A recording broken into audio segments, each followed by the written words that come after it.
up for Freeman. What a catch! That's insane. Or did he make the catch? He makes the That may be one of the great throws ever made. He did what? Welcome back to the Packers Project show. Packers Derailed, brought to you by PackerProject.com. Listen. We got stuff to do, right? We don't have a full-time producer, so, we got to be our own producer. It's what it is, all right? When we make the big leagues, when we make a lot of money, we'll hire a full-time producer, right, Jake? That's what we'll do. Guaranteed. Until then, you got to suffer through with us. Jake, thanks for being here. Appreciate you. Listen, of course. A lot of people who have podcasts, they like to do a mailbag, that kind of stuff, at the end of the pod. If you're okay with it, I'd like to start with ours at the beginning. We have a voicemail I'd like to play from a good friend of ours. Remember the phone number. You can send us texts. You can leave us short voicemails. It's 231-714-4195. Please do reach out. We appreciate it. Here we go. This is from Daddy Zap. Here we go. Crank the volume and... Hey, I'm calling back. I know the call got cut off last time and didn't. I'm calling with a different comment. Yesterday I was watching again the Packers Broncos game, and I made it all the way to the third quarter. And I kept seeing our guys go down. So I'm like, all right, this is fine. I'm okay here. But the biggest takeaway I have is just having Tucker Kraft instead of Luke Musgrave for those little flat routes. This team is just such a better team because we really they couldn't stop us passing until just once everything kind of all divulged with all the injuries, because again we lost Parsons, Tom, Evan Williams, Watson, Riley in that game. The next game we lose John Fitzpatrick, right? So, just those six alone, even with all that, Love's, before everything just goes down, Love's just dicing these guys up, and it's so underrated, and, I see the vision of this team with if your protection, your protection pass guy is going to be Kraft, and everybody else is going deep, but it's just all right, well, I could just dump it to him, and then he's going to get me, 10 yards instead of Luke Musgrave's 3 yards. It's going to be such a good design with all the gap runs and all the deep play actions off of it. I'm just really excited. Go Pack Go. Go Pack Go. I mean, obviously, Jake, you got to start with, it's obviously correct that adding one of our best offensive weapons back into this young core with Jordan Love and the receivers is going to be a humongous difference. It was such a gut punch when Tucker Kraft went down. So, 1,000,000% yes. I think that's going to be a humongous difference. And Jake, you've elaborated for us a few times, and I like hearing it. You should give it to us again. Why it was such a huge change to subtract Kraft from last year's offense, given how they were specifically trying to run the offense last year. Yeah, I mean, I think, when you look at what Green Bay was doing in that kind of October run, Watson's coming back, everything's kind of looking pretty decent for those, that week or so. But no, the offense at its best is built to 7-step drop. We're attacking the deep middle of the field. We're attacking downfield. Love's going to make bucket throws. He's going to be aggressive. And because Tucker Kraft is a bulldozer with the football in his hands, they simply cannot commit so many bodies to that to the deep and intermediate areas of the field, right? That kind of void that you leave with the too high shell, right? When you're, up the seam, that area has to be voided sometimes because now, linebacker safeties, hello, we got to rally to this guy who wants to bash our face in when he has the football.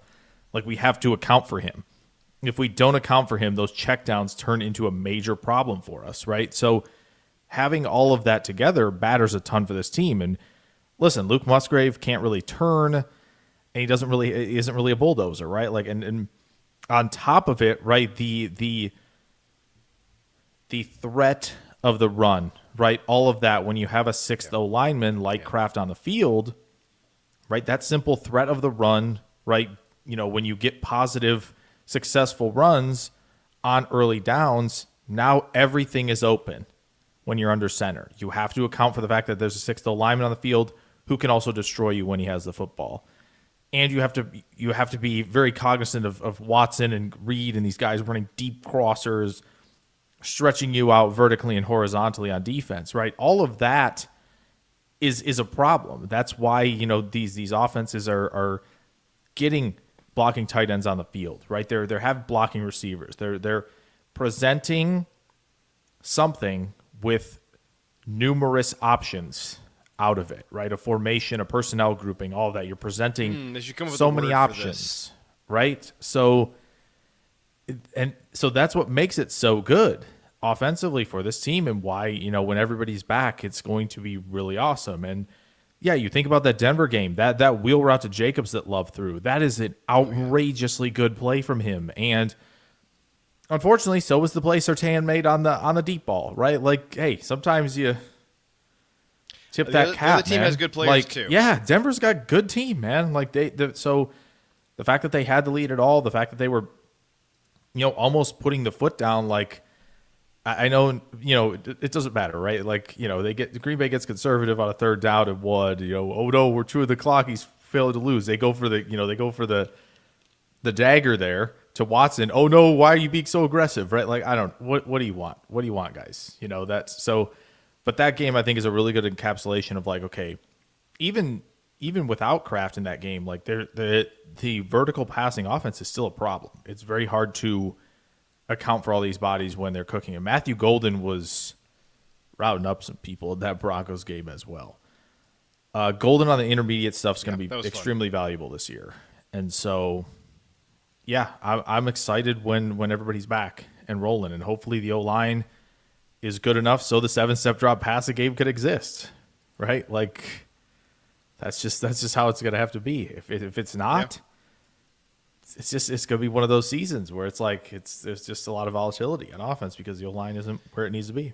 I mean, if the O-line gets, you know, to some facsimile of what it needs to be, I think you're sitting, you know, in pretty good shape. And it's less true, I think, in the NFL than is in college.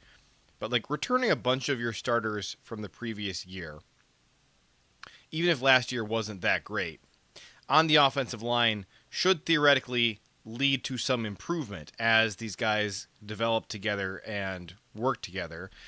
And it seems like the Packers would like to do as little shuffling around on the offensive line for 2026 as possible, based on where, you know, in the early part of the offseason we were seeing guys practicing. It seems like they're trying to recreate as much cohesiveness or cohesion from last year as possible. If this were a college team, I think I'd be really excited about, hey, we got everybody coming back. Yeah, they weren't that great last year, but they're all going to be a year older and, you know, have an extra year in the system, working, you know, with the same guys on either side of you. That should be a big benefit.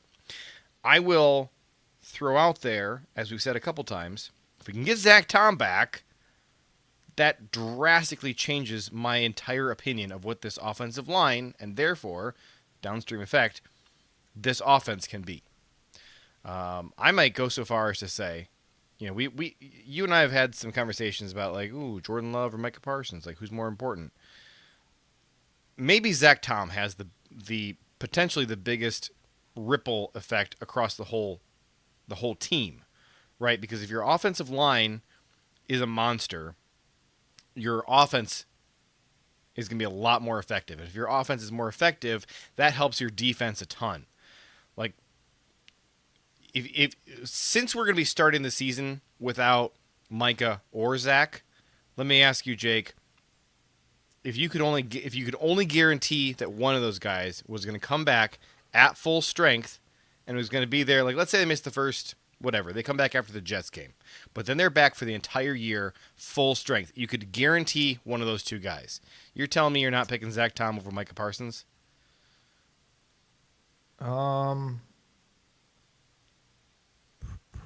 Probably. Probably Zach Tom? Probably. Though I don't know. The Micah Parsons domino was a big one. I mean, yeah, but the team had kind of already. We lost Zach Tom first, right, and then Micah. Isn't that right? I felt like when Zach Tom went down, that was kind of like the nail in the coffin for the team. Jen says, "Yikes! What a choice! It's a good choice." I'm just saying if you can guarantee that one of those guys is back for the whole year. I'm not saying that doesn't mean you don't get the other guy. It means you get the other guy at the guarantee level you have right now, which is like not that much of a guarantee. That's all I'm saying. This is an improvement on the situation, Jen. Just saying. There's a big Marvel debate happening in the comments right now, and I'm trying not to be distracted by it. Yeah, that's fair. That's understandable. Yeah, I mean probably, but man, I don't know. What the problem is right. Do you value, the second or third best edge defender in the league, or like the 13th, 14th best offensive tackle in the league more, like for your team? It's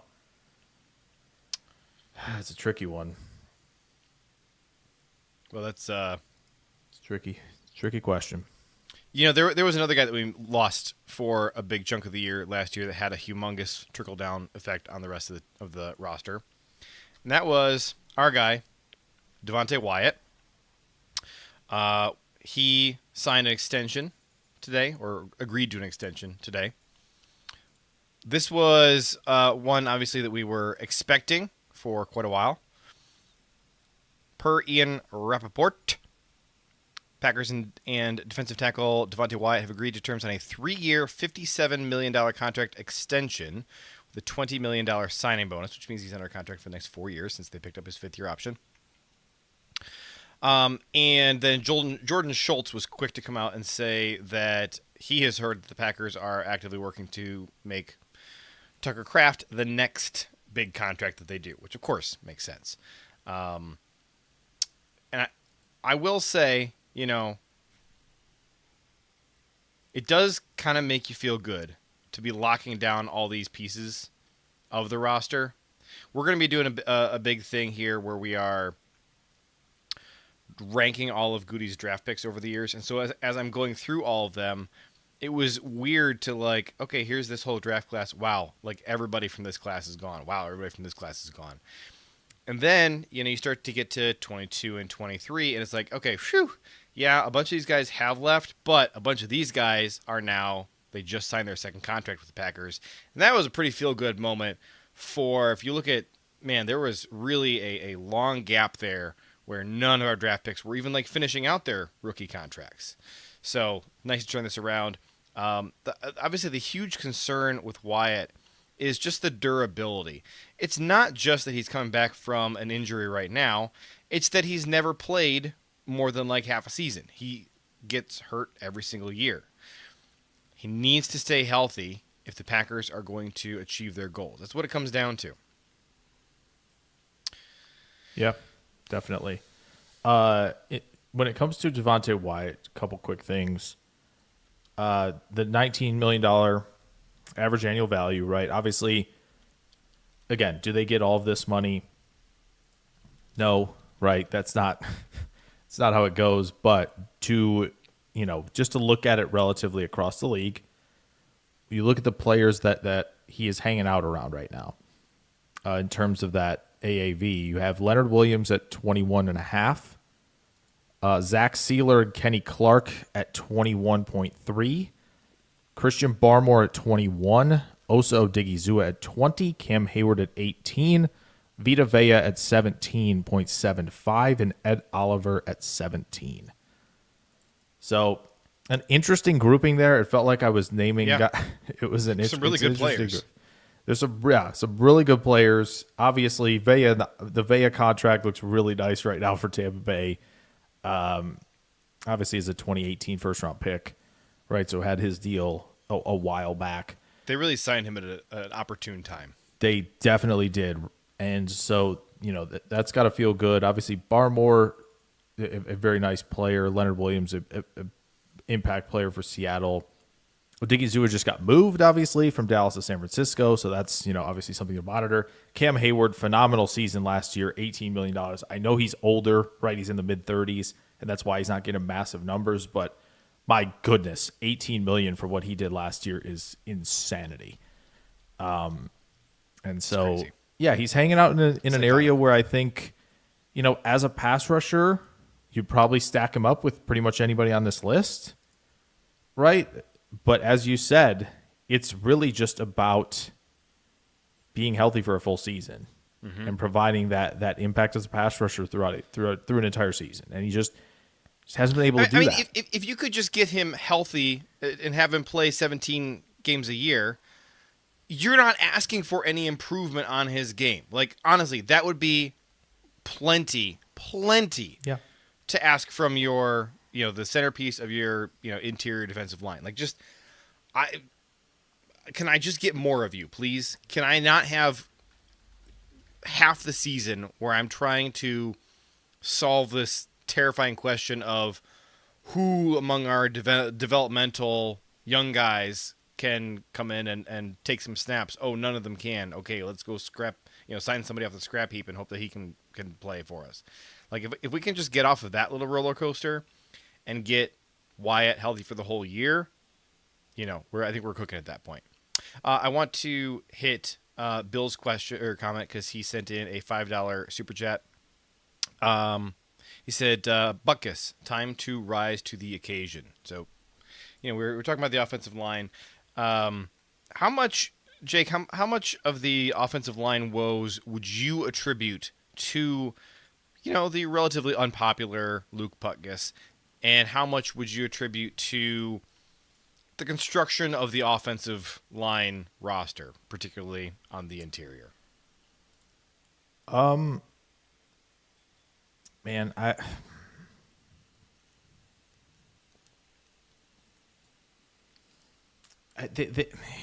mean, we've kind of like, we've hashed out the fact that they should just draft guards, and it's just, it would be nice if they signed one to a big deal who is not panned out. I think.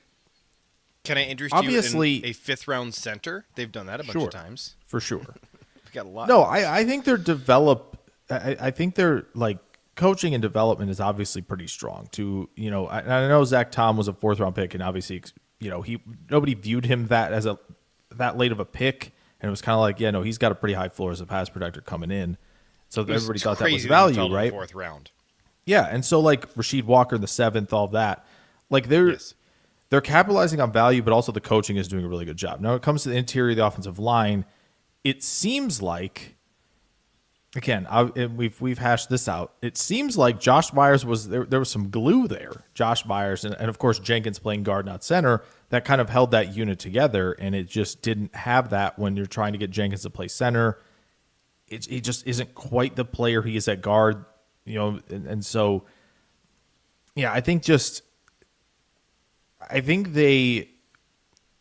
think the plan and perhaps some of the strategy with how, interior offensive linemen come about is just maybe not what we should be doing. It seems like, as much as we bash Josh Myers, it seems like going for the actual center is like a decent idea. One of them turned into a guy who could pretty much play all 5, and then the other turned into a guy who played a lot, right?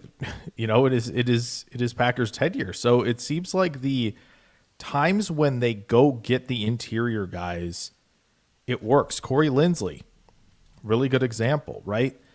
Like there are guys like that. And so it seems like they need to hunt down more of these guys rather than like, all right, let's get another tackle.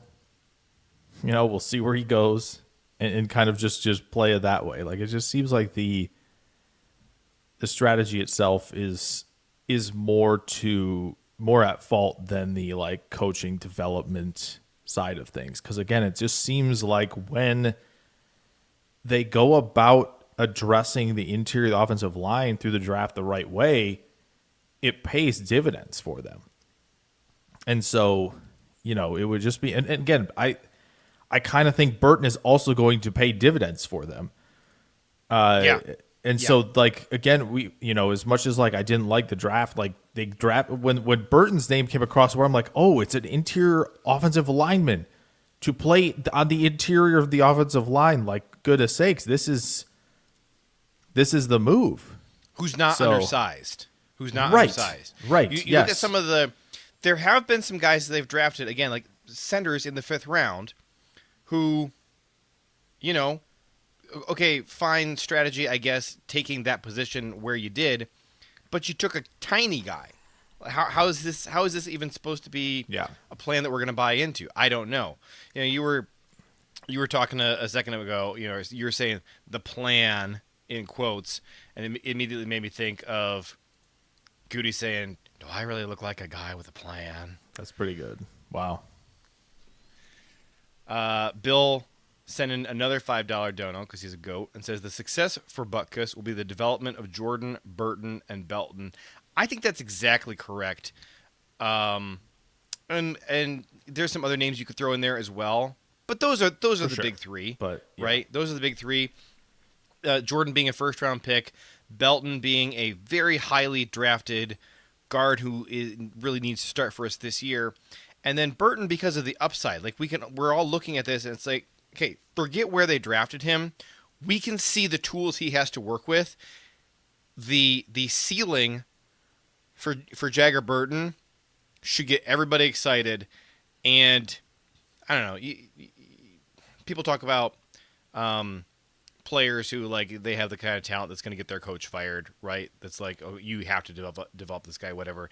And like, I view him a lot more in the vein of like when we got Zach Tom, and I was just looking at the tools that Zach Tom had.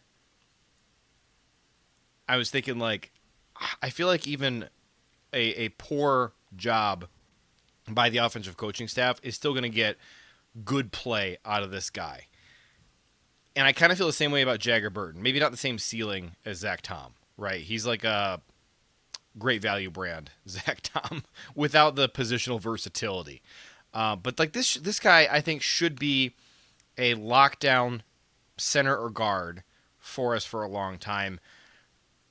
I think I would go ahead and put some money on Jagger Burton being a starter by the end of the 2026 season, taking over for somebody. Hopefully, it's Banks. Hopefully, it's Banks. Yeah.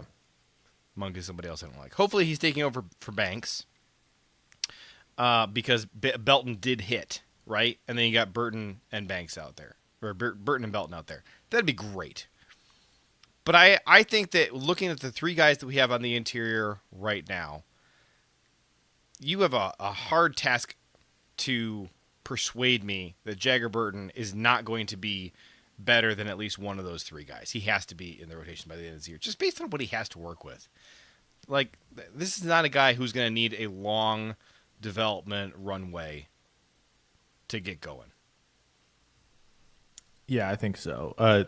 Interesting that Anthony Belton is appearing on a lot of breakout player lists right now. Yeah, I'm as seeing we're him. getting into that, as we're getting into the training camp season of like, all right, the 2nd-year players, let's draft all the 2nd-year players as our breakout guys. He's going to be the guy, and it's like, yeah, maybe. Yeah, I see him on breakout lists, but I also see Jagger Burton on lists as well. It's like, you guys know he's a rookie and we haven't seen him play a single NFL snap, right? Yeah, but we see what he has to work with. Okay, just checking that we're there. I'm there with you, but, just want to make sure we are all on the same page. Dershel says, sounds like a law firm, Jordan, Burton, and Belton, LLC. I think it sounds even more like a law firm if you use Jordan's last name, just like the other guys. Morgan, Burton, and Belton. Holy moly, that's a law firm right there. And maybe the title of this video. Who knows? Maybe.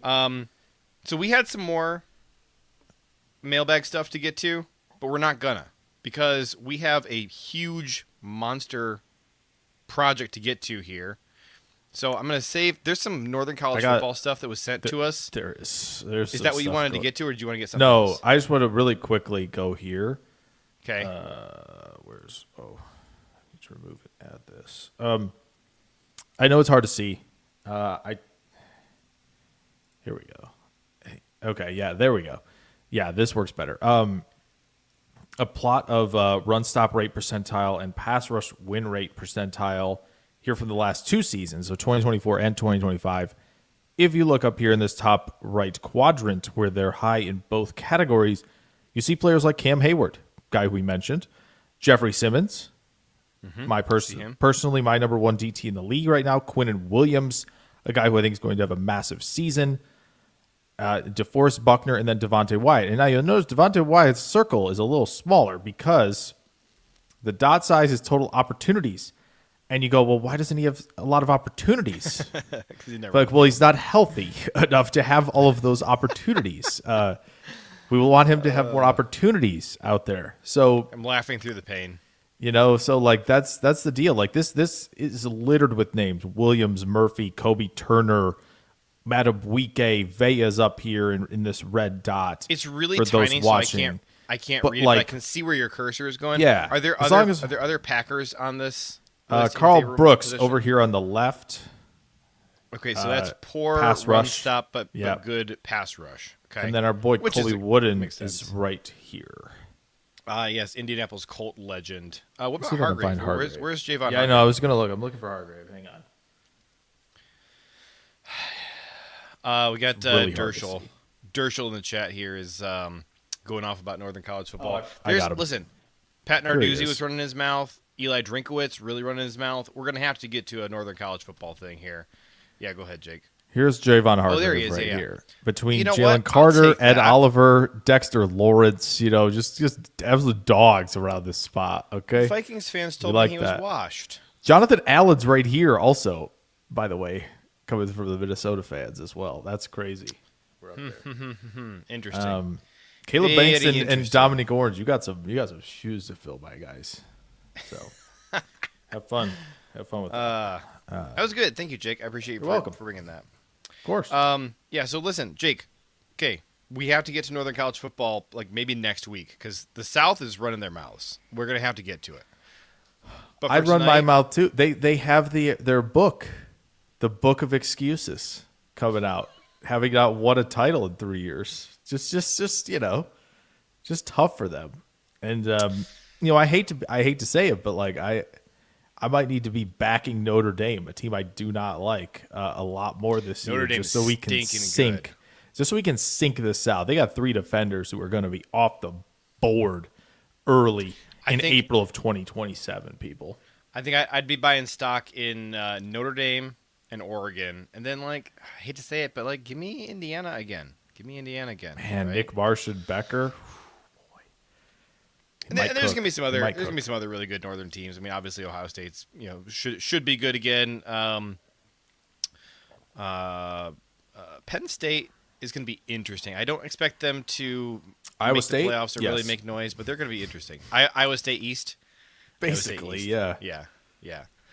So it'd be interesting. Happy USC Valley is going to Cyclones, be interesting as well. And they're not a Northern team, but they're Big Ten team.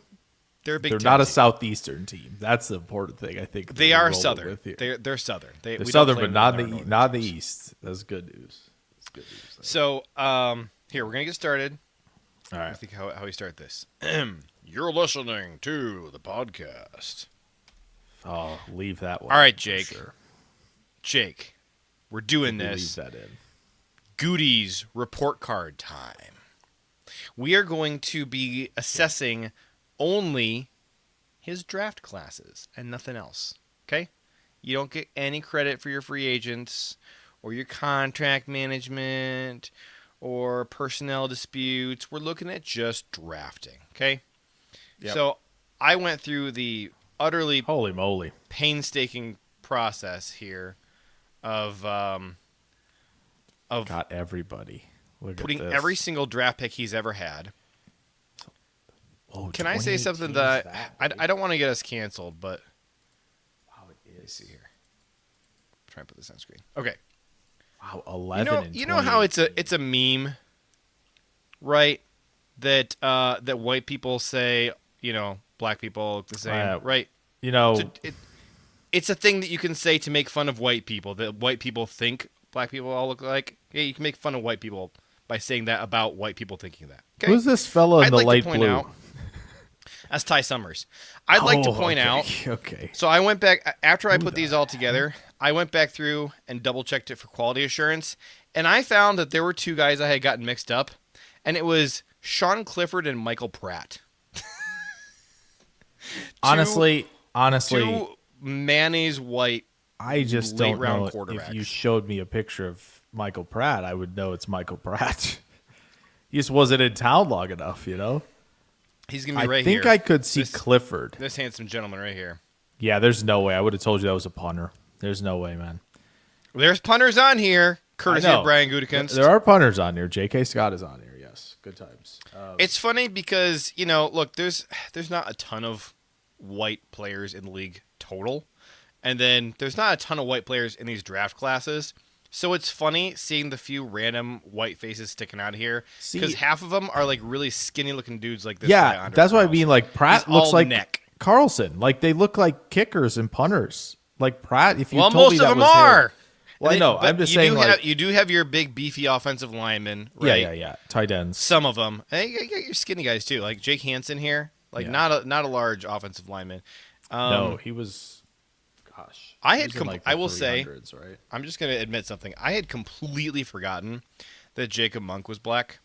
Completely forgotten him. I have been picturing him. I think I've been picturing Jake Hansen's face lately every time I talk about Jacob Monk. So, but that happens when you never get on the field, is we forget what you look like. And apparently in my case, I forget what race you are. All right. So, you ready to see the tiers? I went through... Because a lot of these guys you would like hardly recognize from Adam because they haven't been, here in a while.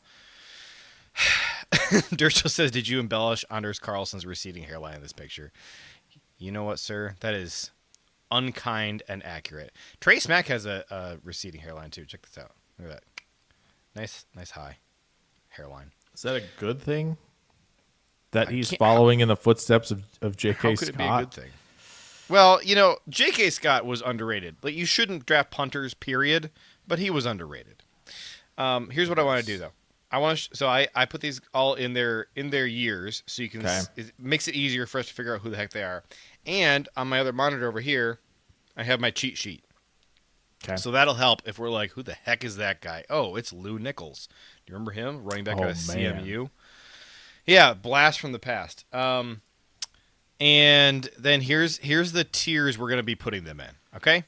So, I think that the goal, right, is you want to be able to put some guys in generational / Hall of Fame player if you're a GM.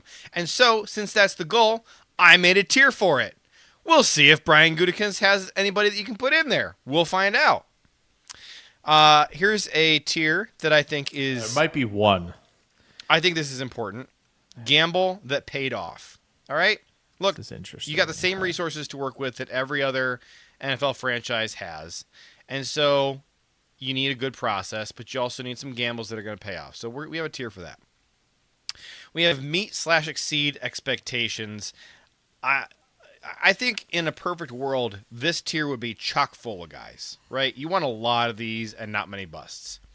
I also have this tier right here. I want to explain it. It's called value, and we could rename it or something, but I wanted to kind of have a tier that was like, hey, this 7th round pick wasn't very good, but he played a little bit, and, he didn't get a second contract, but, like, he was a 7th round pick, so, like, it's fine. I kind of wanted to have a tier for that. Then we have a big old tier for bust. That's going to be chock full, as it would be for any GM, because you got a lot of busts. That's just how it works. I have a tier called notably bad process that I do want to bring out, and, like, maybe even there's, like, a good player that happens in there, but the process was so bad that we have to call it out. And then I have this special tier called disaster. Hopefully there's nobody in there. But I think that you can think of some examples in the NFL of like that decision that you made really sunk your team. I would say that like there have been some really crappy quarterbacks that teams invested a lot of capital in, and it ended up really hurting the team. And like the guy that was drafted immediately after is like a Hall of Famer. There's instances like that where it's like, listen, do we have to talk about this? It's because I'm podcasting right now. If the camera wasn't on, I'd immediately think of the guy's name. Who's the guy? I'm picturing his big dumb face. Who's the guy from forever ago? The horrific, like, number 1 overall pick that we had, or number 2 overall pick that we had. Tony Mandrich. Tony Mandrich would go in disaster. Okay, you look at the guys drafted after Tony, and it's like some of the best players of all time. Okay, Tony goes in the disaster tier if he was in one of these draft classes. Okay, that's why that's there. Now we do have this tier called too early to judge. I don't want to put a lot of guys in there, but I think most of this year's rookie class belongs in there. And, Jake, it's okay if you want to call out notably bad process for a draft pick from this year and put a guy in there, because you don't have to wait to see whether he ends up being right to say, hey, Gutey, that was a bad process for picking that guy. So you're allowed to put a guy in there, but most of the 2026 draft class should belong in this purple one, too early to judge. And I don't think many other players should get to go in too early to judge. I think everybody else should be slotted somewhere. Yeah, I think it should mostly be for the 2025. Obviously, I don't assume you don't have 26 group here. Right? I have 26 on here. This is what I'm saying. Okay, we can, I guess unless you're going to single someone one of the picks out here and say notably bad process, which I could argue there's a player on here you could say that about. There's a bad process. Else deserves. Yeah. I'm thinking Trey Smack. Is that what you're thinking? Yes, trading up for a kicker. Yes, that's bad process. Draft a kicker. Okay, that's bad process. He might end up being a good player. Still a bad process. Okay. Yes, that is. So it's always bad process. Notably bad process says nothing about the quality of what he turns into. Correct. We're not judging these draft players. Correct. We're judging Brian Gutekunst. Yep. So I think it is fair to put the entire rest of the 2026 draft class in too early to judge. Do you agree with that? I might put most of 2025 in there also, honestly. Like, I just feel like we just don't have a lot. Golden didn't play a lot. Belton, listen, I think O-line, decently good process. But, like, again, Savion, not a player I really liked a lot. The third round, just kind of, we're like, you are the Quentin Johnson of Cordero Patterson's type of deal. I just don't know if I don't know if I'm ready to put any of the 2025 class anywhere at the moment either. But maybe you are, and that's totally fine. I figure we start kind of from the beginning, where there's just, I think you can go back to, I'd say 2022 for sure has a definitive answer. Some of the 23s and 24s, that notably the first round picks of both, don't have maybe a definitive answer just yet. But I do think from 2022 and back, we have definitive answers on this guy. On these guys, I think that's right? probably true. That's probably true. So, yeah, because I think you look at the 2023 class as a whole, and there's first round picks and second round picks across the league where you go, I think I know, but I'm not sure, not completely sure yet, right? Because notably a receiver from notably a couple of receivers, right? One of them broke out in a major way in 2025. Another one's getting a head coach change, which might be interesting for them. So there is a lot, I think, still going on even in 23. But sure. I think there will be a lot of definitively placed guys even from those classes too. So here's the rules, though. We are not going to have time to do every single player probably and like actually have a conversation about all of them because there's just too many guys. So the rules are, I want to start. We have to do all of the day 1 and day 2 picks. Yes, that's a necessity.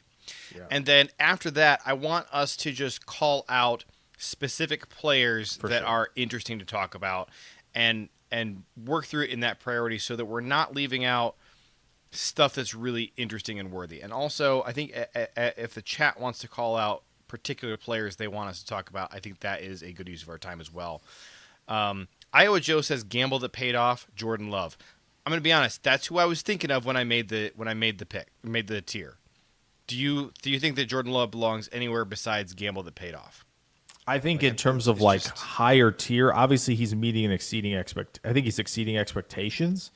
Even so, as a first round pick, but I agree. I think it was a great process, great gamble, the type of gamble you should be making in the first round on tools, right? Big shout out to the Los Angeles Rams. I'm not sure that was much of it's kind of a weird gamble to be taking at 13 to take Ty Simpson, a player who I don't think has like the ceiling that a Jordan Love has. Like, again, even if you hated the prospect, Anthony Richardson was a gamble. He was always going to be a gamble, right? Those are, if you're swinging. Anthony Richardson is a much better comparison to Jordan Love. And I think, Mahomes, when he was coming out of school, right? Lamar Jackson's, the Sam Darnold's was a gamble for sure. The Josh Allen was an extremely big gamble as well. I think even some of the Jalen Hurts, even some of the number one overall pick quarterbacks, I think still slot in there. Yeah, I'd say that like Baker was a gamble. Like even though you thought like, hey, he has a lot of talent, he was a gamble. Yeah, it's definitely some of that. Kyler was a gamble. Yes. Sure. There were some guys who were not gambles. Outlier gambles, yeah. Bryce Young was a gamble. Outlier size as well. Small frame dude. Caleb Williams is a weird example of he wasn't a gamble, and also I wasn't really expecting him to be the best quarterback in the class. Right. He seemed like the really safe pick that maybe was not as smart of a pick as a Jaden Daniels, right? Yeah. So I think, I'm thinking of like when we go back at this Trubisky. Trubisky, Josh I think Allen, maybe Trubisky Love, falls Richardson, more and in Lance. the disaster tier because you look at all the guys they could have taken. They could have taken Mahomes or Deshaun, and hey, Deshaun's problems largely were to do with the character of human being, and not to do with like a football process. Taking Trubisky was mostly based on football decision. Yeah. And it was a bad process with a bad outcome. Not to mention the biggest, missed opportunity of Mahomes. For sure. No, I'm just saying like toolsy gambles at QB of like guys with like, the running ability, the arm. Look at what we can maybe develop into. I think Trubisky falls under that. Mahomes would probably fall under that. Allen, I think, is a great example. Literally not accurate at all. And suddenly became accurate to the point of like we've now kind of like people are saying, Love was under that like kind of same tier of like, wow, you're kind of betting on somebody who didn't really have it, even though he kind of did the year before his final collegiate season. But like I think it's like when you look at some of these first round QBs, it's like, okay, look at the arm strength, look at the off platform, look at what he, even the electric initial speed of the football coming off, and it's like, okay, like it's a gamble, but certainly worth it at that position. And I think a lot of like I don't think you're gonna fault me too much of like QB when you're like, okay, we got to swing big, like we're swinging big on like physical tools that we hope. And that's why I was like, Richardson, that's a fine gamble. The other two guys were gone, like and you needed a QB, and you've been dragging your feet for several years bringing in these veterans. Like, hey, do it. I get it. Like, I understand that. So, I think Love is a really good example. And again, just their process is super good as well. We're doing a great job because we're 43 minutes in and we've ranked 2 whole players so far. All right, let's get to Ja. We probably need to speed up. Let's do Ja. I also want to real quick. The chat really wants to shame Luke Musgrave. We'll get there right off the front, I think I'm okay with that. Like let's just we'll in parentheses we'll call the bust tier Musgrave. Okay. Do you think we're good with that? We should call it the Musgrave Yard. All right. There we go. Yeah. All right. We'll do that. Where is he? 23 Musgrave. Yeah. Stupid mustache. Okay. There you go. You guys happy? There you go, guys. I hope you're happy. Glad we could get there. Yeah. Tool for this says redacted. Sponsoring this show is a gamble that would pay off. I love you, Tool for this. Tool for this. Gonna All right, send so that off to him. 2018, Ja goes in at least meet exceed expectations. Absolutely. Right? Yep. Okay, I think that's the correct spot. You And like obviously it's a big, there's a big range, but like we're waiting for where they're drafted, and so a first round pick being really good, that's meet exceed expectations. A 7th round pick being as good as Jair would be way more notable and crazy, right? Next up in 2018 we had Josh Jackson. I think Josh Jackson solidly goes in bust. I wouldn't say notably bad process. I'd just say bust. No, yeah, which happens. Okay, then we have Oren Burks. Oren Burks, where would you put him? Like, this is such a weird one because he was so bad in Green Bay. He felt really overdrafted in the 3rd round. He's gone on to be like really solid at all these NFC teams he's gone to post Green Bay. I feel like for being the 3rd round, he's been a letdown, but it mostly in Green Bay felt like Green Bay's fault for mismanaging him. I kind of want to just put him in that value of like, whatever. Yeah. 3rd rounder, you got some production out of him like over the course of his career, just not really in Green Bay. That's where I feel like it's probably still a bust because, like, again, the value, you didn't get the value, unfortunately. Okay. It was kind of beyond, the second contract. Joe says if they mismanage it, would that be bad process? Could be. I thought about that. It's a weird thing. I thought about a linebacker who just didn't really have it in the 3rd round, where you're probably looking for guys who,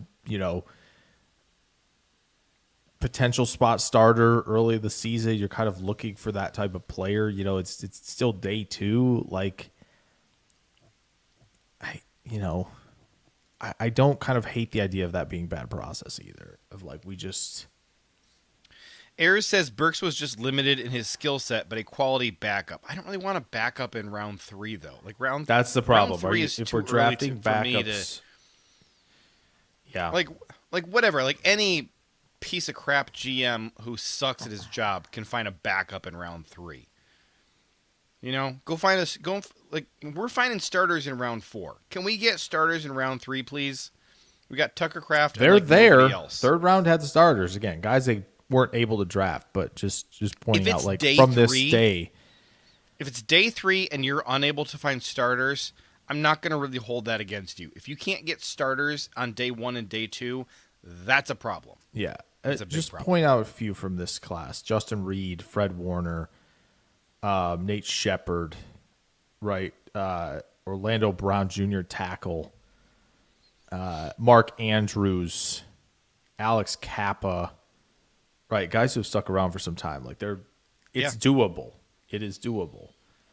And so, I don't mind calling. Let's move that on to bad Jamon process Moore. We'll leave Burks in bust Okay. tier. Jamon Moore, it's just a bust, right? He wasn't a bad He process. didn't play. Yeah. Yeah, just a bust. That's like as clean of a bust as you're gonna get. Yeah, I mean, I think notably MVS is all things considered. We can do MVS. MVS was certainly exceeds expectations. For being drafted in the 5th round. By Also the way, might be drafted value. after J.K. Scott. Also, if you look, it's really interesting. If you go back and look at the totality of the 2018 draft class, MVS was the last decent wide receiver drafted in that class. Nobody was drafted after him who was as good or better. He was the last good one drafted in that class. So, I think MVS, like, he's made a lot of money in the NFL. All right, for a 5th round pick, exceed expectations. That's pretty clean in my book. Absolutely just crapping on Ray McLeod for some reason. You like Ray McLeod? No, I just wanted to find someone's name at the end of here. It's like I can't River believe Craycraft. I can't believe he would say that. Funny enough, guys, Zach Sealer, the guy who's got that big extension in Miami, we were talking about in that range of Wyatts, he was a 7th rounder in this class. Can you guess who picked him? It was not the Dolphins. I was reading a comment. What's the player's name? Is it Zach Sealer or is it Seiler? I think it's Sealer, but I don't remember where he got drafted. well, if you had to guess about a team who could find some value in the 7th round, who would it be? Packers? I know he's not Packers pick. No. Niners, Eagles. Eagles is a good guess. They did get Mailata in the 7th round of this draft. It is the Baltimore Ravens. We will not hang on it very long. Shoot. But That was low-hanging fruit. Zaire Franklin, 7th round pick in this class also, by the way. Tier. Yeah, interesting. That is interesting. Little fun one for you guys. Cole Madison, bust. Not really bad process, just bust. Yep. J.K. Scott, bad process. Don't draft punters. All of the special teamers are going in here.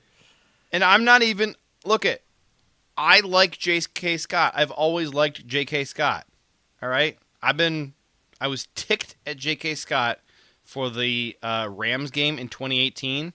But other than that, I've always liked J.K. Scott. I thought the fan base really severely misunderstood how the entire punting unit is supposed to work and blamed him for a lot of stuff that wasn't his fault. And he's gone on to be pretty darn decent post Green Bay. Still, don't draft punters. Iowa Joseph's Madison's the one that had the mental health issue, wasn't he? Yes. I believe that's correct. Was he? I thought. Yeah, I believe so. I get him a little bit mixed up with Simon Stepniak, who retired. I believe Madison did have the Super mental health issue. EQ was just a bust. Yeah. Okay, you recognize this handsome fella right here? You know who that is? James Looney. That is James Looney. Just a bust. Who's Again, this cat? 7th round. That's Hunter Bradley. Who's this? That is Hunter Bradley. seventh- Notably bad process. Don't for draft sure. long snappers. Kendall Donnerson finishing out the 2018 draft class. The bust tier, you can already tell, is going to be big. It's just how It's a struggle to put 6th and 7th round picks in bust territory simply because the expectations are super low. But would you put him in the value tier then? I think no. of I these just don't know guys, if there's EQ, any space. Maybe belongs in the EQ, in the value Nah, tier. He got some playing time. He contributed for teams at points. I feel like for me the thing was just he was never very valued by the Packers and then bounced around after leaving Green Bay. To me, that's just kind of scrap heap riffraff. Yeah, I mean, obviously MVS bounced around as well after leaving. EQ I don't feel like had the same level of success anywhere. I'm looking at, just other receivers in that range, right? His Sports Reference has that approximate value. His is lower than Cedric Wilson, Braxton Berrios, in and around that range. Yeah. How do you feel about doing all the first round picks next? Rather than I think we stick to first 2 days. Okay. All right. We'll do stick to day first 1, 2 day days, 2, because then we've year got by those year. first 4. Yeah. Yeah. All right. So Rashawn, I think that there were times when you would have said, "Oh, Rashawn is gamble that paid off." I'd say ultimately, I question whether drafting Rashawn at number 12 overall, when you look at the body of work that we got from him over the course of his career, he was really good before the ACL. But it took a long time to get to that point, and then it didn't last long because he had the ACL. And he just wasn't really worth anything after the ACL. So I feel like meet, exceed expectations is probably the right spot for him, but I could be talked into that value tier. And I'm starting to feel like value is going to be renamed to make it more clear what that is. But value is basically you got the value out of it that you spent to get it, kind of. Maybe that's meeting expectations, and then we just leave exceed up top. Yeah. All right. We'll Yeah, do I like that unless the chat. I has think a better that's idea. good. So, Yeah, the tough stuff for Gary for me is he's getting drafted over Burns, Dexter Lawrence, and Jeffrey Simmons in that draft. That was really tough to look over, especially Simmons. But it is what it is. This is, as we quickly found out, this is the type of edge rusher Gutey's going after. Route what? Okay. Yeah. This is the type we're going to get. So, yeah, I think the expectations for me were even higher just because of who they passed on to take him. but it wasn't an indefensible choice because of the tools that he had. Sure. Right? For sure. I think there's other guys who are going to be on this list that we're going to go, look, it just made no sense to pick this guy, period. Yeah, at this spot. I see him. I know Let what I'm alone, looking at. I know exactly who you're looking at with I know big I'm bug looking eyes. I know exactly who you're looking at. Yep. Do you want to just do him right now? We can do him right No, we're not Where do skipping. you want We it? got to let's skip 2019. We're not skipping past 2019. We're right. doing the things. Darnell, I feel like goes in meet expectations. Yeah, he I was think really he good at eventually got times. there. I think he He eventually was really got good to at times. I liked him a lot in what was the year? Was it 2020 where we had that snow game against the Titans? With the AJ Dillon game? Yeah. Yeah. All right, Darnell was crazy good in that game. Hey, he had Darnell some Savage picked 6 of the Cowboys game in 23 as a 7 seed, you know? Like, Savage was always going to be operating better on the line of scrimmage. It's just Green Bay wanted to get to that split safety looks, and they had Amos on the team. And I remember sitting there going, man, I feel like these two are kind of the same player-ish of where they want to operate, and they got both of them. It just felt a little weird to me. But, like, I understood, like, the talent they were chasing. Sure. And the speed and playmaking they were chasing at this. He was meet expectations. It wasn't a bad pick. I think that there were certainly detractors of Darnell. I believe you were one of them that you didn't really care for him at Maryland. I think. I might be misremembering. That there were people who did not really like his skill set so much. No, I liked it. I liked the skill set. I just was concerned that there was too much overlap with him and Amos in terms of what they were best at. Whereas I'm like, okay, so if they're in a single high put him in look, bad process though, like that's no, I never. Hey, whoa, we put words in my mouth. Never said it was bad process. Never said it was bad process. I'm just saying, but I just somebody didn't might quite ask that understand. I just didn't quite understand some of the thought process there. It's not bad process per se. They needed safety help. Like you have that extra first in the bag. Go get the fast guy who's kind of a playmaker. Like I get it. It was just kind of a weird time where it was like, could Amos do some of this stuff while he's operating as kind of a rat defender? I don't. It was just interesting. Again, not my least favorite pick of this draft. We're almost there.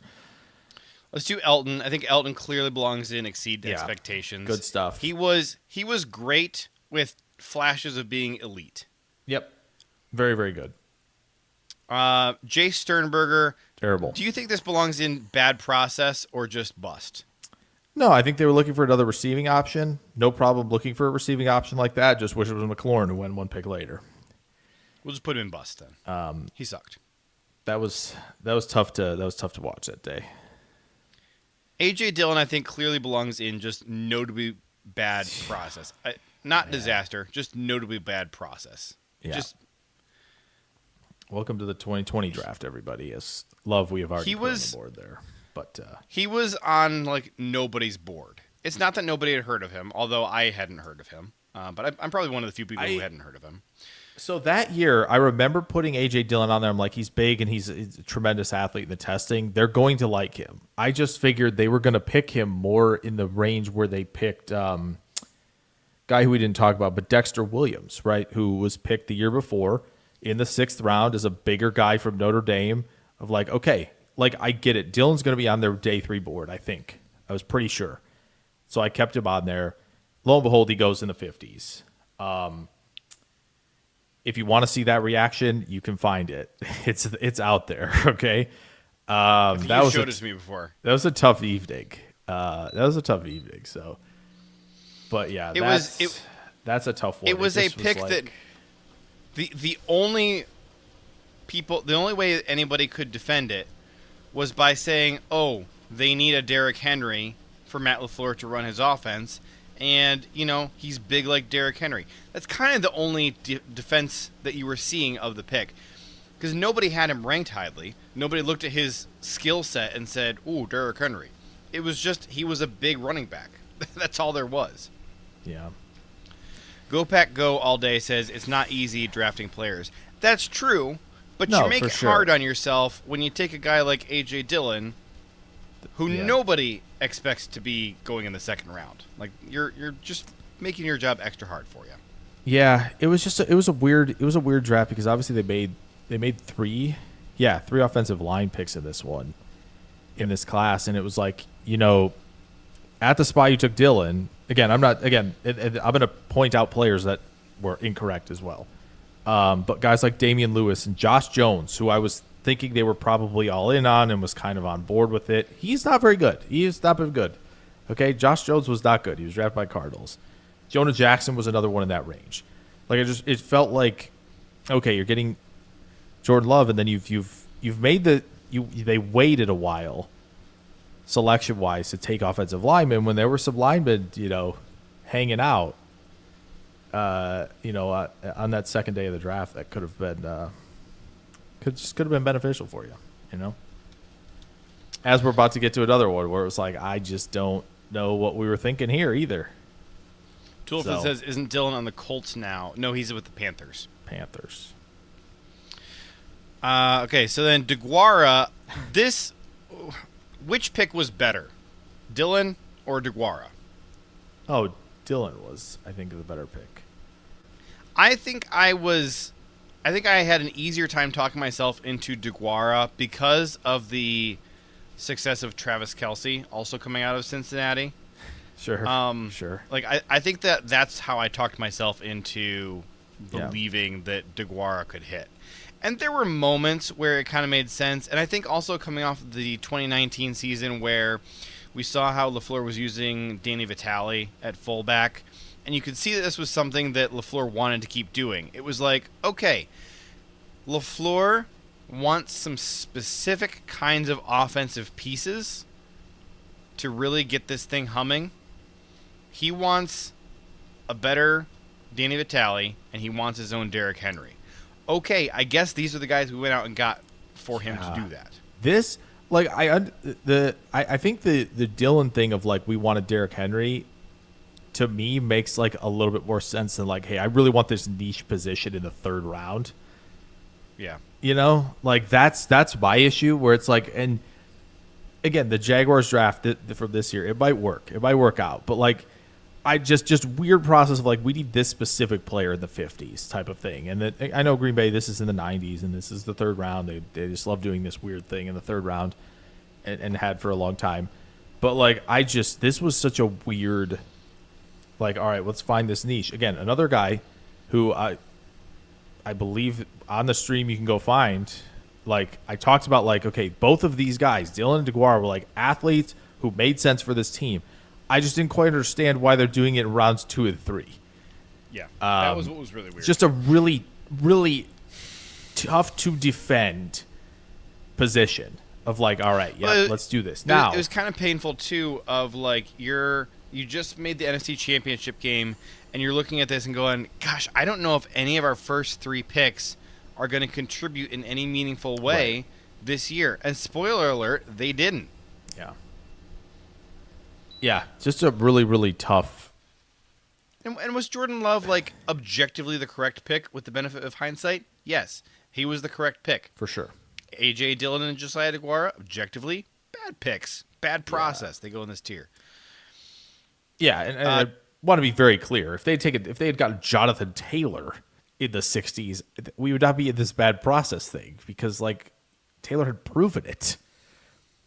Like, I don't know. It was just a strange year. I will credit Gutey for kind of pivoting in that range to offense, because you look at kind of a lot of the defenders in that sort of range of the draft, whew, it's a rough stretch. It's a rough stretch. Now, it does finish with Highsmith and Renard at the end of the third round, which, It's kind of interesting that those back-to-back Dylan DeGuara picks are, like, for the most part, outliers in terms of Gutey's ability to draft offensive players. Like, yes, he spent a lot on defense and not gotten a ton of return for it. And usually when he spends on offense, it's like, all right, that was a surprisingly good pick that just worked. All right. Yeah. But then you got these two really highly drafted weirdos that it just didn't even come close to panning out. I think we need to do one more before we skip to 2021 really quickly. I think we just as a notable, John Runyon, definitely a value in the 6th round. I'd gets say a second contract. Exceeds expectations seems really for a 6th round correct. pick. Yes. Yeah. Like, and it was like weird that we didn't keep him, right? Isn't it weird that he's still not still on the team? That was a weird one to let go. I thought it was weird to let Lucas Patrick go, but John Runyon walking, and like he got a lot of money from the Giants, a lot. Yeah. But isn't this kind of like the homegrown draft and develop talent that you should have locked down earlier? Like, give him a contract a little bit earlier, find a way to keep him around. And, like, they've had problems stocking the interior ever since. Like, okay, would you rather pay John Runyon what the Giants have been paying John Runyon or pay Aaron Banks what we're paying Aaron Banks? Like, Gutey is not shy about paying interior offensive linemen. Yeah. Was an interesting decision, yes. Yeah, I think good call by you to grab John Runyon out of that class there. Eric Stokes, I think this is just like meets expectations, like maybe verging on bust because of injuries.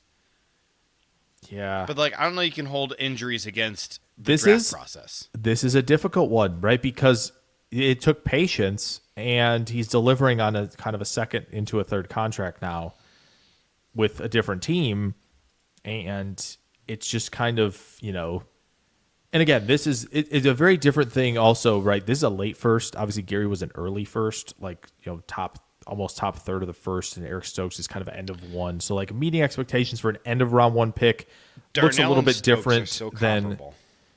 Yeah, I think so. I do think that makes sense.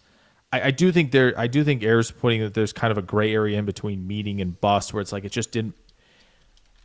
Maybe it just didn't quite work. It was like it was close to working. Like we just, injuries or what have you, scheme changes. We just didn't get to see the full potential because it was just a lot of moving parts in that first contract. Savage and Stokes definitely feel like guys who fit the bill in that regard.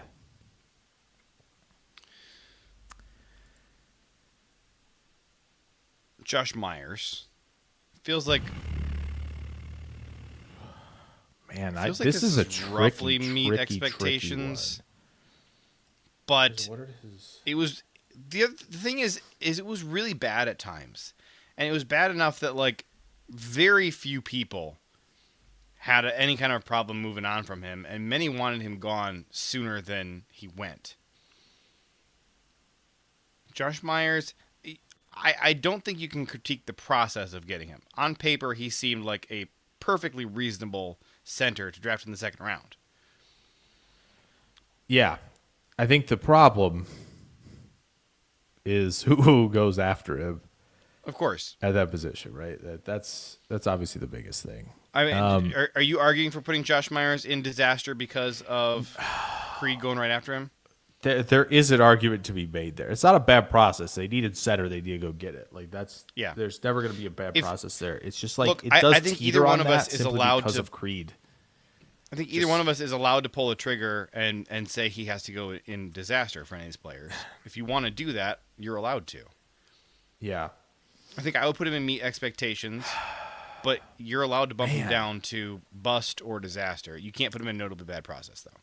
No, definitely not. And I'm also not going to let you put him in too early to judge. I know you want to. No. I think that like him and like this is where I'm at. Like I feel like him and Runyon had pretty similar runs arcs in Green Bay, and one of them was a second round pick and the other was a 6th round pick. And there is like a, kind of, we kind of needed more from you, our dog. 6th rounder went and exceed expectations because he was drafted in the 6th round. Right. Like, I'm Our just saying, like, I second-rounder feel got like a taken right ahead of Creed second Humphrey. rounder probably should be a little bit more. We probably need a little bit more from you, dog. Like, that's. So, do you want him in bust or disaster? Probably just bust, because I think disaster, honestly, truly, for a second-round pick. Or I'm about to put somebody in disaster. The For guy a second, just Josh after Jackson. Myers. Josh Jackson was kind of a disaster. To be honest, it's relative to all these others in the second round. I'm looking at here, like this is, yikes. Like Dylan has triple the approximate value on Sports Reference than Josh Jackson. That's pretty crazy. That's not great, man. So, Do you want to put Josh Jackson in disaster? I think so. Okay, I kind of think so. It was Tool for this says, would you man. take Josh Myers back right now over our current situation? I would, but it made sense that they moved on from him, right? Yeah. It made sense that you would look at the situation and go, listen, we can't be complacent. We can't keep running this back because it's not good enough. We have to improve. Now, they failed to improve, I think, but that doesn't mean that moving on from him was the wrong call. But again, hindsight with understanding that they did not. Was that Josh Myers who puked on the ball? I believe It so. was, yeah. Yeah. That was funny. We can put him in his own puke tier. I'm putting Amari Rogers in the disaster tier. It's got to be. Period. Horrific freaking pick, and taken Got to be. with the pick that we all wanted to spend, and I was very loud about saying I wanted to spend, as most people did, on Amon-Ra St. Brown. That's what everybody wanted to do. And instead we went with the guy who had no skills from Clemson. Small guy with no skills from Clemson. Hey, he's a tweener running back wide receiver who can't run routes and also can't carry the ball. Perfect. Also, not only St. Brown, we also took it before Nico, which is also a tough scene. Yep. Also a tough scene. Yep. When I made the disaster tier, I thought of Tony Mandrich and I thought of Amari Rogers. Definitely, there's a difference between number 1 overall pick being a disaster and a 3rd-round pick being a disaster. Should you talk about Quinn Miners going around later than Josh Myers as well? Gosh, we thought that was going to be the guy for a long time. We thought, really Creed's going to be way gone. Everybody wants Creed. Quinn Miners, Whitewater stays home. Like, that was, everybody wanted that. And they were right. Isaiah McDuffie on here twice. Two McDuffies.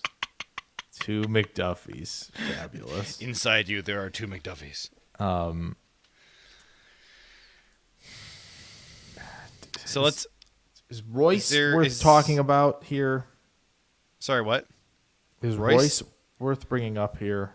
You can put him in bust. We'll just do it. It's pretty easy. Yeah, I think that's fine. Bust. Slayton in the Bengals jersey, I believe.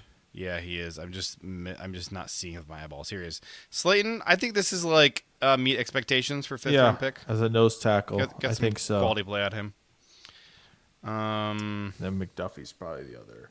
I thought Jake Hansen was a bad pick. I thought Simon Stepniak was not a great pick. Yeah, again. Would you agree that either one of those are basically bad process? I don't know if swinging at O-lineman's bad process on day 3. It just didn't work. No, but like the kind of O-lineman that Jake Hansen was just such a obvious McDonald's employee from day 1. Works for me. Can I just? Hey, if you want to do it, yeah. We'll just put him in bust. All right, he's just a bust. Stepniak was also a bust, but I'm losing my. Here we go. Here he is. Bust. Okay, let's look at Quay Walker. Do we want to put McDuffie on the board before we get there? We can go back to him. I'm already holding Quay. Okay. I want to put Quay in bad process. Don't take freaking off-ball linebackers in the 1st round. And Quay was my prospect number 100. If you're going to take an off-ball linebacker in the 1st round, They better be him. They better be him. Okay? That's a Arvell Reese, Sonny Styles type of deal here. Okay? Roquan. Like, this is like what we're talking about. Okay? Guys like Devin Lloyd still on the board there. Again, not advocating for doing it, but like if you're gonna do it, like I understand. Listen, I understand what the process is. We're not like oblivious to what this process was from Gutey here.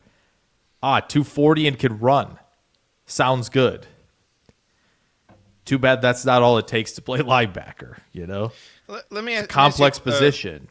Let me ask you a question, because I think Quay falls in a similar bucket to A.J. Dillon and Josiah DeGuara of you just hired this new coach who told you, this is the kind of guy I need to run my scheme. And so then they go out and invest a very high draft pick in him. Is that a bad process? Probably. Yeah. I think and I will say it again, Walker, another tricky one where it was like when you saw him in like early 2023, you know, when he's not the Mike. He wasn't a bad linebacker. Holy smokes, he was in position overdrafted. He was in position for a lot of picks, right? Doing some good coverage stuff in 2023, and then it was like, 2024, you're the Mike, dog.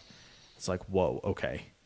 That's a lot on the plate. Like, he had some moments for sure, but again, as we've said, I never 240 who can run Quay as a player. 240 who can run is just not drafted. A first round player. That's just not a first round. That's not where first round capital should be going. Right. Completely. And then agree. it broke my heart that we took him when Devonte Wyatt was available, and I was like, Wyatt was who I wanted at 22. Right. Now we ended up getting him at 28. What I wanted was Wyatt at 22, and George Pickens or Jermaine Johnson. Yeah. Is Jermaine Jackson Michael Jackson's brother? Maybe. Who's Jermaine Jackson? Jermaine Johnson is the Jets Jermaine player, Johnson's right? Florida State. I wanted edge. Devonte Wyatt at 22, and then George Pickens or Jermaine Johnson at 28. That's what I wanted. And I think that would have been a lot better. Yeah. I was worried we were going to do something goofy at 22, which we did, and Christian Watson at 28. Listen, Wyatt Watson 22-28 would have been totally fine. Defensive tackle, receiver with fifth year cost control. Totally understand that. They took the linebacker. We talk about players who go later, right, at the linebacker position, who end up working this class. Nakobe Dean goes in the third round, right? Obviously a little more injury related, but we knew he could play. And then, of course, Leo Shadal goes at 103 to the Chiefs. Where it just felt like that was the strangest one to me. Where it was like tested out of his mind is a big linebacker, and like teams were just like, no, thank you. Just a very strange deal, and it's like they just he might have just interviewed really poorly. Like, that's that just possible. Sometimes yeah, where it's like very possible. They talk to the guy, and everybody's like, nope, weirdo, not in on him. And then he goes to the league, and then the team that decides to put up with who he is or whatever gets an amazing player out of it, and then everybody else is like, well, we overthought that one. Like, it just happens sometimes. I'm not saying that I know that's what happened, but maybe it did. Again, I think when you watch a lot of these linebackers, right, it's much more interesting to quickly fall in love with, oh my, look at the range and the speed, and I've been victim of saying I've been as much to blame, but be like, oh, look at the sideline to sideline range. It's like, that's not really a real thing. It should be core to the sideline range, blah, blah, blah. Not to get all technical, but like also diagnosing what's going on, knowing where you're supposed to be, block deconstruction, all of that matters a heck of a lot more than how fast you are. And listen, I get it. Gutey wants the athletic marvels in the first, but like just doing it at linebacker, it's just not, that's not it. Simply isn't it. So, all right, we got to pick up the pace here because we are an hour and 20 minutes in. I mean, we're doing pretty. We're at 2022. We're on pace to get everybody done in 3 hours. Yeah. All right. Christian Watson, I want to put him in meet expectations. I think he's been very good, but they spent a lot of draft capital on him. That's the thing. That's what I'm talking about, where it's like, you could say exceed, but like, boy, they basically gave a first round pick type of move. They gave up first round pick value to go get him. So did you get first round value out of him? I'd say meet expectations, Close, not exceed if not. expectations. Yeah, I think that's right. There was a lot And placed on that. process-wise, I don't think it was a good process. I think they have gotten a little bit lucky. Like, you Yeah, I could think maybe they kinda put him got in bailed gamble out that by paid the off. process. Yeah. I think that's entirely possible. Do you think he belongs in gamble that paid off or meet expectations? No, I think meat is good. Like I think what they were moving up to do is to be like, this is a phenomenal field stretching, stress your defense player that just isn't going to be able to run every route, but is going to be a force when he's on the field because of the size and speed. And I think he has improved in a lot of ways that we've talked about on this show. So yeah, I'm good with that. I think this is a solid spot for him. I forgot to ask. I put Devonte Wyatt in exceed expectations. Do you think that's a good spot for the guy drafted at 28 in the first round? He's been very injured. He was an older player. Yeah. I don't think that injuries were a part of anybody's concern with drafting him at his age. It was more just like, hey, maybe he kind of already is what he is, and there's not a lot of room for him to keep improving. That was kind of the concern when drafting him at his age. Do Yeah. you think he was exceed expectations or more like meet expectations? Probably meat for me, I think, just because, again, it is a first-round pick. And a lot on the shoulders there. He hasn't quite been – I think it's a real shame because I think he was healthy enough for full seasons. We'd be an exceed. Do you think that there is a gap between a gap worthy of being in a different tier amount between what Wyatt has been and what Gary, Savage, Stokes have been? Just comparing those first-rounders all against each other. Man, I mean, Because Gary did get a second was contract from the Yeah, Packers. that's the thing. I think Gary getting the second contract maybe puts him and Wyatt on a different tier from the DBs of like they did enough to get the 2nd contract. So there's more of Gary. I don't know if I clarified well enough why I put Gary in meet expectations, because I think a lot of people might be tempted to think like, oh, well, he wasn't very good at the end of his career, and that's why he's in meet expectations. That's not it at all. Like, we saw the ceiling of what he could be, and we also saw, what motivated teammate, field general Gary could be. And, like, that obviously is a very different player than the one who was in Green Bay in 2025. Very different. I put him in meet expectations because of how long it took to actually get good play out of him. Like, you basically burned through the majority of his rookie contract before you got any value back from him. And that was partly because of how the Packers chose to work him in slowly, and also partly because he was a very developmental project. And so taking a guy who was so raw and who had so much development left ahead of him at 12 overall, with, as you said, all the other guys around him who were available, Jeffrey Simmons, Brian Burns, etc., that's why I put him in meet expectations of like, look, you took the guy at number 12 overall. I can't put him in exceed expectations because you had to wait until year 3.5 to get, the number 12 overall pick type of play out of him. Yeah. Wyatt, I feel like, kind of similar to Gary, like we've been denied Wyatt because of the injuries. That's the same thing with Gary. And I don't think anybody would have ever said, like, oh, don't draft Gary or Wyatt where you drafted him because of injury risk. Sure. That was not a No. part of the algebra, the calculus that went into that. Right. No, for sure. Sean Ryan was a third-round pick, so he falls into this rubric that we're doing here. Sean Ryan, third-round pick. I think third-round pick, he's kind of basically met expectations. Yeah.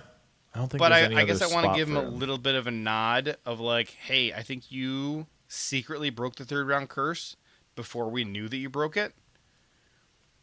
Or maybe Makes some Tucker good Kraft points. redeemed him, because Sean had a really crappy start to his career. He did. So I think meet expectations is fair for Sean. Put it this way. Rested, I think getting a contract. you can both have exceeded expectations because our expectations for you for a little so bit low because of it's a third round pick and we know those stink and they have stunk so far in this era, but also meeting expectations of what we want a third round pick to be. So I think there is kind of both of those things, working there a little bit of like, yeah, we know what our expectations were for you were low because of the history here. But for what we want third-round picks to be, well done. Let's talk about Romeo Doubs here. Romeo, for the fourth-round receiver, who I didn't really like very much as a prospect. Do you think, for fourth round, do you think meet or exceed is more correct? But he didn't get a second contract from the Packers. He didn't. He didn't get a second contract from them. However, that second contract was massive, and I think he is. That's true. The consistent improvement in play year over year was very, very good. We never put McDuffie on there. Oh yeah, we can go back and do that. We gotta give I got McDuffie. Zach Tom in my. We gotta give McDuffie. I think Zach Tom is maybe the guy who you consider putting here in generational Hall of Fame. Very possible. Because he's not a gamble that paid off. Like that's like a great process. Offensive line. If anything, they waited too long to take him. Probably, yes. I think that's certainly part of the. I was deal screaming at my TV. I think when they took Dobbs instead of Zach Tom. When they Truly, took Ryan instead of Zach Tom. Truly, I think it's literally this, right? Zach Tom was 6'4", 304, and teams were like, Thank you, Mrs. Leahy. That's a weird body type to play center, and it's maybe a little lighter than we'd want at tackle. And teams were just playing a little bit of chicken of like, all right, how long can I wait for this? How long can I wait for this? And they did. And they overthought it because he was a really good pass protector very clearly from day one. And just, again, delivering. Just Zach Tom. It's not DiGiorno. It's delivery. He absolutely delivers on that fourth round billing. And really, if you want, make the draft look. You want to make your draft look better? Flip Walker and Tom their draft spots. Yeah. Flip their draft spots. And you're like, dang, okay. Yeah. Cook a little. Excuse me? I think that Gutey would look even smarter if he had taken Zach Tom in the first round. Yes, of course. Because it's like, listen, he has absolutely played well enough to have deserved to have been taken in the first round. And so if you could go back and like tell Gutekunst, listen, you have to trust me on this. I'm from the future. Take Zach Tom in the first round, and everybody's going to think you are the smartest human being who has ever drafted a football player ever. We'd be sitting here going, nobody knew Zach Tom was a first-round pick, and boy, was he. Yes. I could stunt on people for years with that call. Instead, they took Walker, and Tennessee got spooked, and they were like, we're trading out of the first. Our guy's not there anymore. Imagine if Tennessee went Traylon Burks, Quay Walker in the first round. It would have been tough seeds. It's already tough seeds, but Next, I do want to do Kingsley and Enagbare. Oh yeah, McDuffie. We got to get McDuffie off the board. Okay, which McDuffie do you want? Do you want Big Head McDuffie or Big Head McDuffie? Big Head. Okay, Big Head McDuffie. For a 6th round pick, he was meet expectations. Very nice job. Yep. Filling in when you need to as a role player, playing special teams. This is what you want on your 6th round picks. Yes. If like Ty Summers could have been this, or Oren Burks could have been this, fine. I don't know. Oren Burks kind of need to be a starter at the 3rd round, but yes. Ty Summers though, or yeah. Okay, Kingsley Enagbare. I liked him a lot. I think for 5th round, I was pretty ticked off that he fell to the 5th round. I thought he was, third felt about right to me. I had 2nd, 3rd value on him approximately. And the Packers let him walk because he was commanding more money than they were willing to pay. I think for 5th round pick, he's certainly at least meet expectations. Do you think he belongs higher than that? I think that's a good spot for him. All right. By the way, I was working on some stuff, and we might do this next week or something, like Gutey versus the field of guys who are heralded as best GMs. I've put all these tables together. I'm gonna go look, but man, the approximate value that obviously that Pro Football Reference puts on these guys from this class is outrageous. How high this number is. I don't know if you're gonna find ones that close. Again, obviously they had a lot of picks. But we're not done. We're not even done yet. Loud and proud that this was the greatest draft class. Yeah, I still think I have always crowed it from the rooftops. 22 was insane. 23 was close to as good. Pretty close. I think still one of my top viewed videos ever on my channel is crushed on day 3 of 2022. Yeah. It's just yeah. And I put the four correct players on the thumbnail, which is awesome as well. Who were they? I mean, hold the on, from four. 2022? Yeah, the four. The four. So it's yeah. Zach Tom, Yeah. Dobbs. Christian Watson. Well, Watson was at day 2, so it was Tom, Dobbs, Enigbari, and Enigbari, yeah. and Walker, Yeah. who we're going to get to well in a done. moment here. Well done. It's just, man, just process is just Yeah, crushing. so Sheed, again, at one point I had second round value on him, and by the time the draft rolled around, I officially slotted him in as third round value. I liked Sheed a lot. Couldn't believe he fell to the 7th. This is absolutely exceed expectations for a 7th 100%. round pick. Absolutely. Yes, he started 2 years for this team meaningfully and did very well doing so. He was kind of thrust into it. 2024 was really impressive. We're to the point where we were trying to figure out who the heck are they paying from this They class? would have sold high on him at that point instead of letting the disaster 25 season We should have happen sold. to him. Yeah, we should have sold that. Well, we kind of said we were I'm not sure I would give that extension. We're not. There was one good year. They did a nice job. I don't think we were buying high there, but No, we but certainly didn't bought sell. low. We certainly bought low Packers with the didn't- 7th round pick. We're this is pretty good, huh? It's a pretty decent draft class we put together. Hey, here.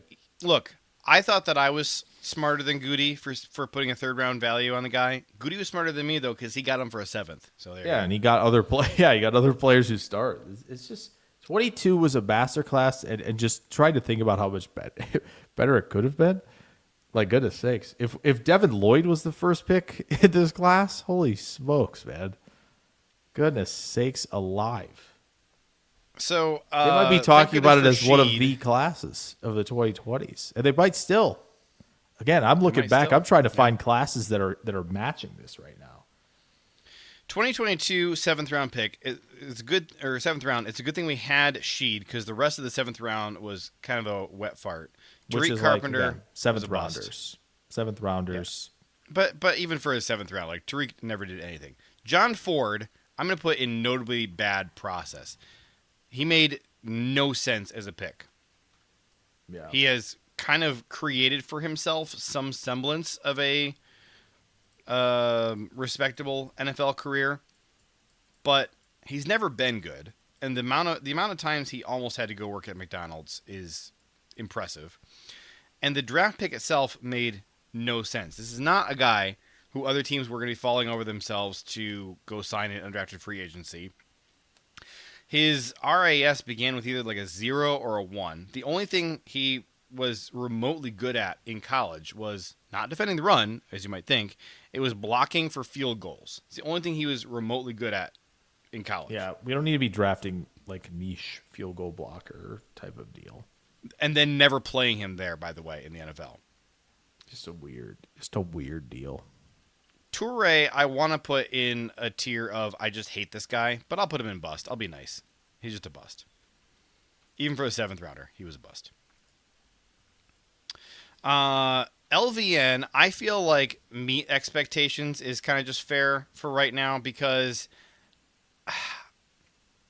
our expectations for him based on his skill set, I think we're pretty high. And I think that what we have out of him so far is a pretty good player, but it's not really the crazy phenom that we were hoping for.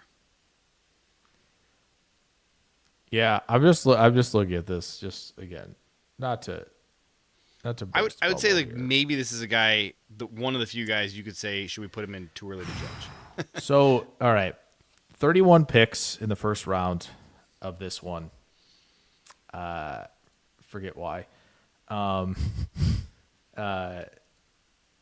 Only six players at this point have single-digit approximate values from Pro Football Reference here. Anthony Richardson, Tyree Wilson, Yikes. Lucas I Van hated Tyree Ness. Wilson. Lucas Van Ness. Emmanuel Forbes. I didn't like Forbes either. Mozzie Smith. Really did not like Mozzie. Miles Murphy. Hated Miles Murphy. And Felix Anudike Uzama. Didn't like him either. So LVN in that group right now is not great. Did I say 6? That might be, is it 7? Yeah, it's 7. Sorry. 7 guys of the 31 are still in that single digit. He's still young. He's still on his He's still rookie young. contract. I think that I think based on I see Go Back Good all day says Micah Parsons speaks well of LVN. Maybe this is the breakout season. I have argued a bunch of times. I still think the breakout already happened last year.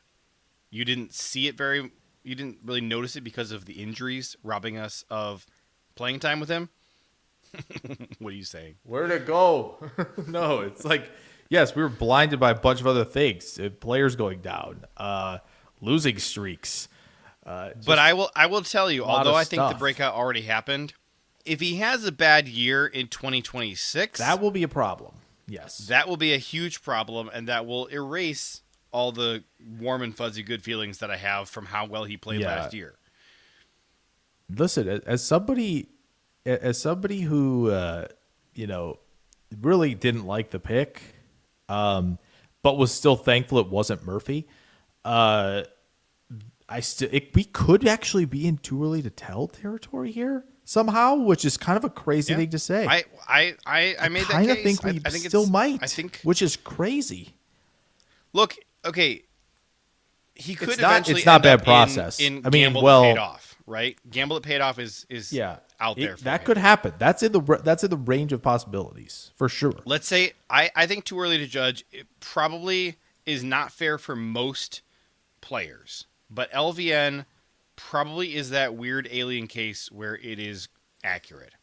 I kind of think it is, which is, again, for somebody who is not pleased with this one, I kind of think we're in that realm. Losing Wyatt and Parsons due to injury probably wrecked LVN's production. Rashawn Gary was slower than a snail. Now, look, LVN was fine. He just wasn't out there very much because he was injured. He literally was not playing. When he was playing, he was really good. He's never going to be a sack monster. That's not his game. He has a tremendous pressure rate, and he's a really good run defender. He's not really ever going to be a sack monster, period. I think the argument you could maybe make is like, hey, maybe if Parsons is out there and quarterbacks are running away from Parsons, that is going to complement LVN's high pressure rate game and lead to a lot of sacks for him in that way. That's possible. Yeah. We already got the breakout. We really did. He already was good last year. He just was not on the field for a lot of the year because he was injured, which was a crime that the football gods levied against us. I know it's easy to say because obviously we're closer to the team and everybody closer to their team is going to say this about probably a player on the roster. Second McDuffie. This is the MacGuffin, but the McDuffin actually. But again, LVN is probably one of the more fascinating players, like league wide, to me entering the season because we don't exactly know. We saw something last year. There have been flashes, right? When you think about LVN, what play do you think of? Chasing down fields. Right, it has to be. Yeah, 100%. That's the play, right? Yes. That's the play you Yes. think of right now with him, and like that to me is not nothing. And so, Well, I want to say the reason that everybody's scared that LVN is going to suck this year is because you were blindsided by Rashawn Gary turning into a pumpkin when it was time for him to be right, the guy, Yeah. opposite Micah in 2025, right? When there was no reason at all to think that and the guy in Rashawn 24, wouldn't be amazing in 2024. Yeah, sure. even in the Post guy, ACL. Now LVN's not coming off an ACL, so that's That's good. Right. Big deal. That's a huge difference between the Rashawn situation and the LVN situation. Yeah.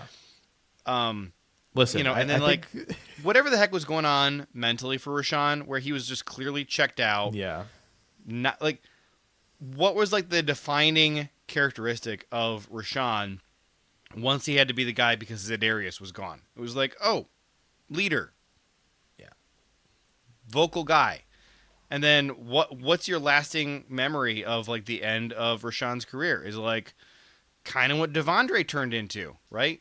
Sullen, not giving a lot of effort, giving up on plays, like Yeah. don't know what was going on with him. But yeah, there's an overarching thing here where I think the process, like a specific process, it's not just to LVN, it's to the whole like big, lanky, athletic, perceivably type of player going in the top 15 with little production. That that could be a whole other pot of discussing that specific process and other specific processes that you may not like with Gutey. But like ultimately, again, it's drafting pass rushers. For the record, and I'm okay with doing that as a pod. I do want my stance out there because I've seen some comments from the chat in the last couple weeks that that are aimed at like, oh, I know you guys don't like the really athletic guys who don't have the counting stats in college. I just want to make sure my stance is clear. That's not where I fall at all. So I'm good with having that as a pod. I think that could be a really interesting pod to do. There are reasons for me to not like a player in college when he doesn't have production. But that's also got to kind of be tied to like, I think it's unlikely he's going to take that next step in college or in the NFL because of this physical limitation, this he struggles with the mental processing side of things. Like, I'm not sure that he has a fast enough processor to diagnose what needs to be diagnosed in time. Like, that is the kind of thing that will drive me nuts with a guy who also wasn't good, didn't have good counting stats in college. But like high RAS plus low counting stats in college is not automatically equal I hate this pick in the draft. And I know that is the case for a lot of Packers fans. They get really frustrated with the Lucas Van Ness type of prospects. I liked LVN. I liked LVN as a pick a lot. I thought that the pick should either be JSN or LVN there. Those were the two guys that I wanted us to be targeting there. So, I did not have a problem with taking LVN, other than like I was disappointed we weren't getting JSN. But other than that, like, I liked LVN, had no problem with the process. You certainly can critique the process, and I think we've had enough years now of like reflecting on the Rashawn development arc, reflecting on the LVN development arc, and asking, are we getting results early enough in their careers to make it worth it? That's certainly a conversation worth having, and we probably should, as you're saying, do a whole pod on that in the next couple weeks. That could be a lot of fun. Yeah. Yeah, I think like I think people go, oh, you guys don't like the athletes. And it's like, no. Oh, athletes are a huge plus to me. But yes, like, athletes are a huge plus, but I'm not going to worry about what's happening necessarily. There are some cool benchmarks to hit when you're in your underwear, but like ultimately, like you can often see whether a lot of this is reflective of on-field stuff or not. Like there is a level to this of like, I think there's a really good example of this. Jordan Willis out of Kansas State several years back was like workout warrior type, 3-cone was outrageous. And then you go to the film, you're like, no, he's not turning the corner at all. Where's this 3-cone? Which name did you say? Jordan Willis. Jordan Willis. I believe he was drafted by the Bengals out of Kansas State. And like you get these guys who are like, wow, this 3-cone time is sweet. And it's like, well, he doesn't turn the corner like that. He was a third rounder in 2017. Yeah. And so like he doesn't turn the corner like that. Like he doesn't do any of these things that are showing up on these tests. So like there's a difference between like, you can see the football athleticism. By the way, like 40 time isn't going to do much for me. Shuttle, you got my attention. You get a really good shuttle time, especially depending on your position. If you're an offensive lineman and you have a crazy good shuttle, I am sitting up in my chair. For sure. I'm looking respectfully. If you play with like basically any position and put up a good 40 time, it's like it's fun to watch. Yeah. Like I'll watch it and go, "Woo, nice." But that's not going to move the needle for me at all. Like The one time it ever moved the needle for me, by the way, that somebody had a bad 40 time was I moved Kyle Hamilton down because of a bad 40 time, and look how that panned out for me. So I'm done moving guys based on 40 time. I've never moved somebody up because of a 40 time.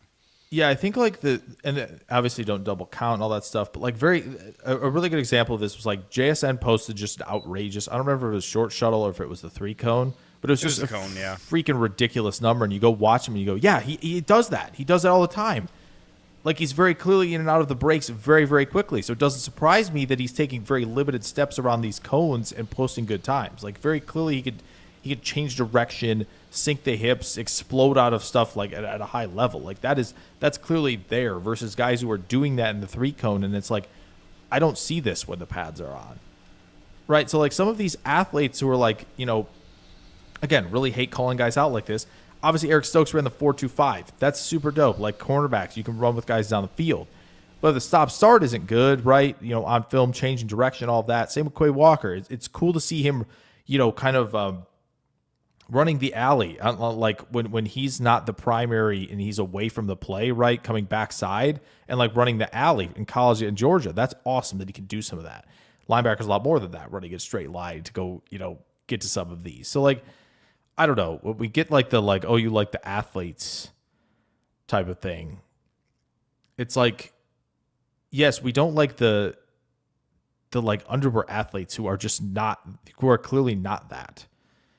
When the pads are on, when it's more of like, yeah, it's very easy. It was like didn't double count this. Sonny Styles was an elite. We knew he was an elite athlete before he stepped on that combine field. We knew it already. It was just like how outrageous are these going to be? Because it was a former safety who changes direction, hunts guys down like it was at 240. Like very clearly that was going to be the case. Like, so, I don't know. Just some of the athlete stuff is kind of like, yeah, a lot of the best football players are really good athletes because they're doing a lot of the stop, start, change direction, all that stuff that matters a ton. So anyway, we got out of our groove here a little bit. Yeah, we're almost out of time before I got to go. So I do want to hit some of these really important ones. Let's go to 20. Here. Yeah, 23. We got some big ones to. Jaden Reed, I think, clearly goes in meet expectations for a second-round pick. Yep. And then Tucker Kraft, clearly. I'm fine with it. Whatever. Yep. It's good. I'm good with it. Knew that one. That one coming in. Let's we can come back and hit some other interesting guys. There's later. There's a couple others. Let's do the but... day 1 and 2. Jordan Morgan. Is this meet expectations for right now? This is to be too early to tell. Like a left tackle that they were trying to play at guard. We haven't seen him at left tackle full time.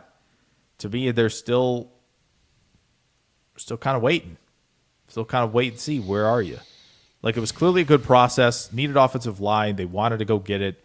That run was still going. They wanted not just a Graham Barton who they thought presumably could only play center, right? Like that very clearly was on their minds when they were on the board of like, this guy can only play center. And they maybe thought Tyler Guyton's like a really project developmental tackle only, whereas they thought, oh yeah, Morgan could slot in here, he could slot in here. Like he could best 5. We know he could play left tackle because he's done it. Like they were trying to do that kind of thing, right? Which maybe that's an overthink a little bit, but like they've always been a clear best 5, get best guys out there that we really like. And so, yeah, for Morgan, I think it's just kind of like, he hasn't gotten that full year at left tackle. And so I just don't know what we're going to see yet. Should be most natural to him, which is good news. Adrian Cooper, would you put him right now at meet or exceed expectation? Probably meet. I think meet is about right. I think it's going to change. How would you feel? I don't have a problem with the process of taking Jordan Morgan, but just based on like early returns, how would you feel about the 2024 draft class if Adrian Cooper was our first round pick and Jordan Morgan was our second round pick? Would it change how you feel about that class at all? Maybe a little, but I don't think it'd be like heavily influenced. I mean, these two picks weren't super far apart, right? They had that other second rounder, so I obviously the elephant in the room is the star nickel for the Philadelphia Eagles, but it is what it is. Yeah, and like that was obviously the huge frustration, but the Packers stuck with their established process, which was we still have X number of guys that we're comfortable with taking at the position or at the pick, and they continued to pass on the guys who we thought they'd be targeting with that pick at future picks. So they didn't like those guys as much as we did. And Jordan Morgan, you could look at who Tyler Guyton, right, that the Cowboys took.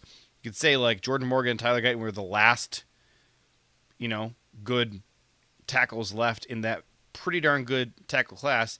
There was also Ohio State guy who went to the Chiefs, Jeff. Oh my gosh, I've talked about it so many times in my life, but I'm Jeffrey. What the heck is his name? I've talked about him so many times in my life. He was at like UNLV, transferred to Ohio State. Got taken that's by the a year Chiefs. later. That's a year later. 2025? Oh yeah, Matthew Golden pick. Yep. Yeah, Okay. yeah, that's Josh Simmons. Yeah, Josh Simmons. Yes. yeah. Yes. I was like, wait. I was like looking down. I was looking down the list. I was like looking down all these picks. I was like, wait, where is he? Where is he? Yeah, because I think after that, I mean, Patrick Paul, there's a really good chance we see a potential breakout for him at left tackle for the Dolphins. Like that's maybe the only other guy. I liked him. Where it's like if you wanted it, you were going there. You were going Morgan. Next two guys were Rosengarten and Suamataia. Who went to the Chiefs, and Rosengard obviously went to the Ravens. So it was like that was kind of a notable gap, I would say, between I'm not going to fault them. projected first rounders. I'm not going to fault them too much for O-line process at the end of the first. Like that's clearly planning for this moment. So Javon Bullard, I don't really want to put him all the way and meet expectations because I don't feel like we've gotten second round value out of him yet, but I don't want to put him in bust either. So I feel like I have to put him in meet expectations. But I think that he maybe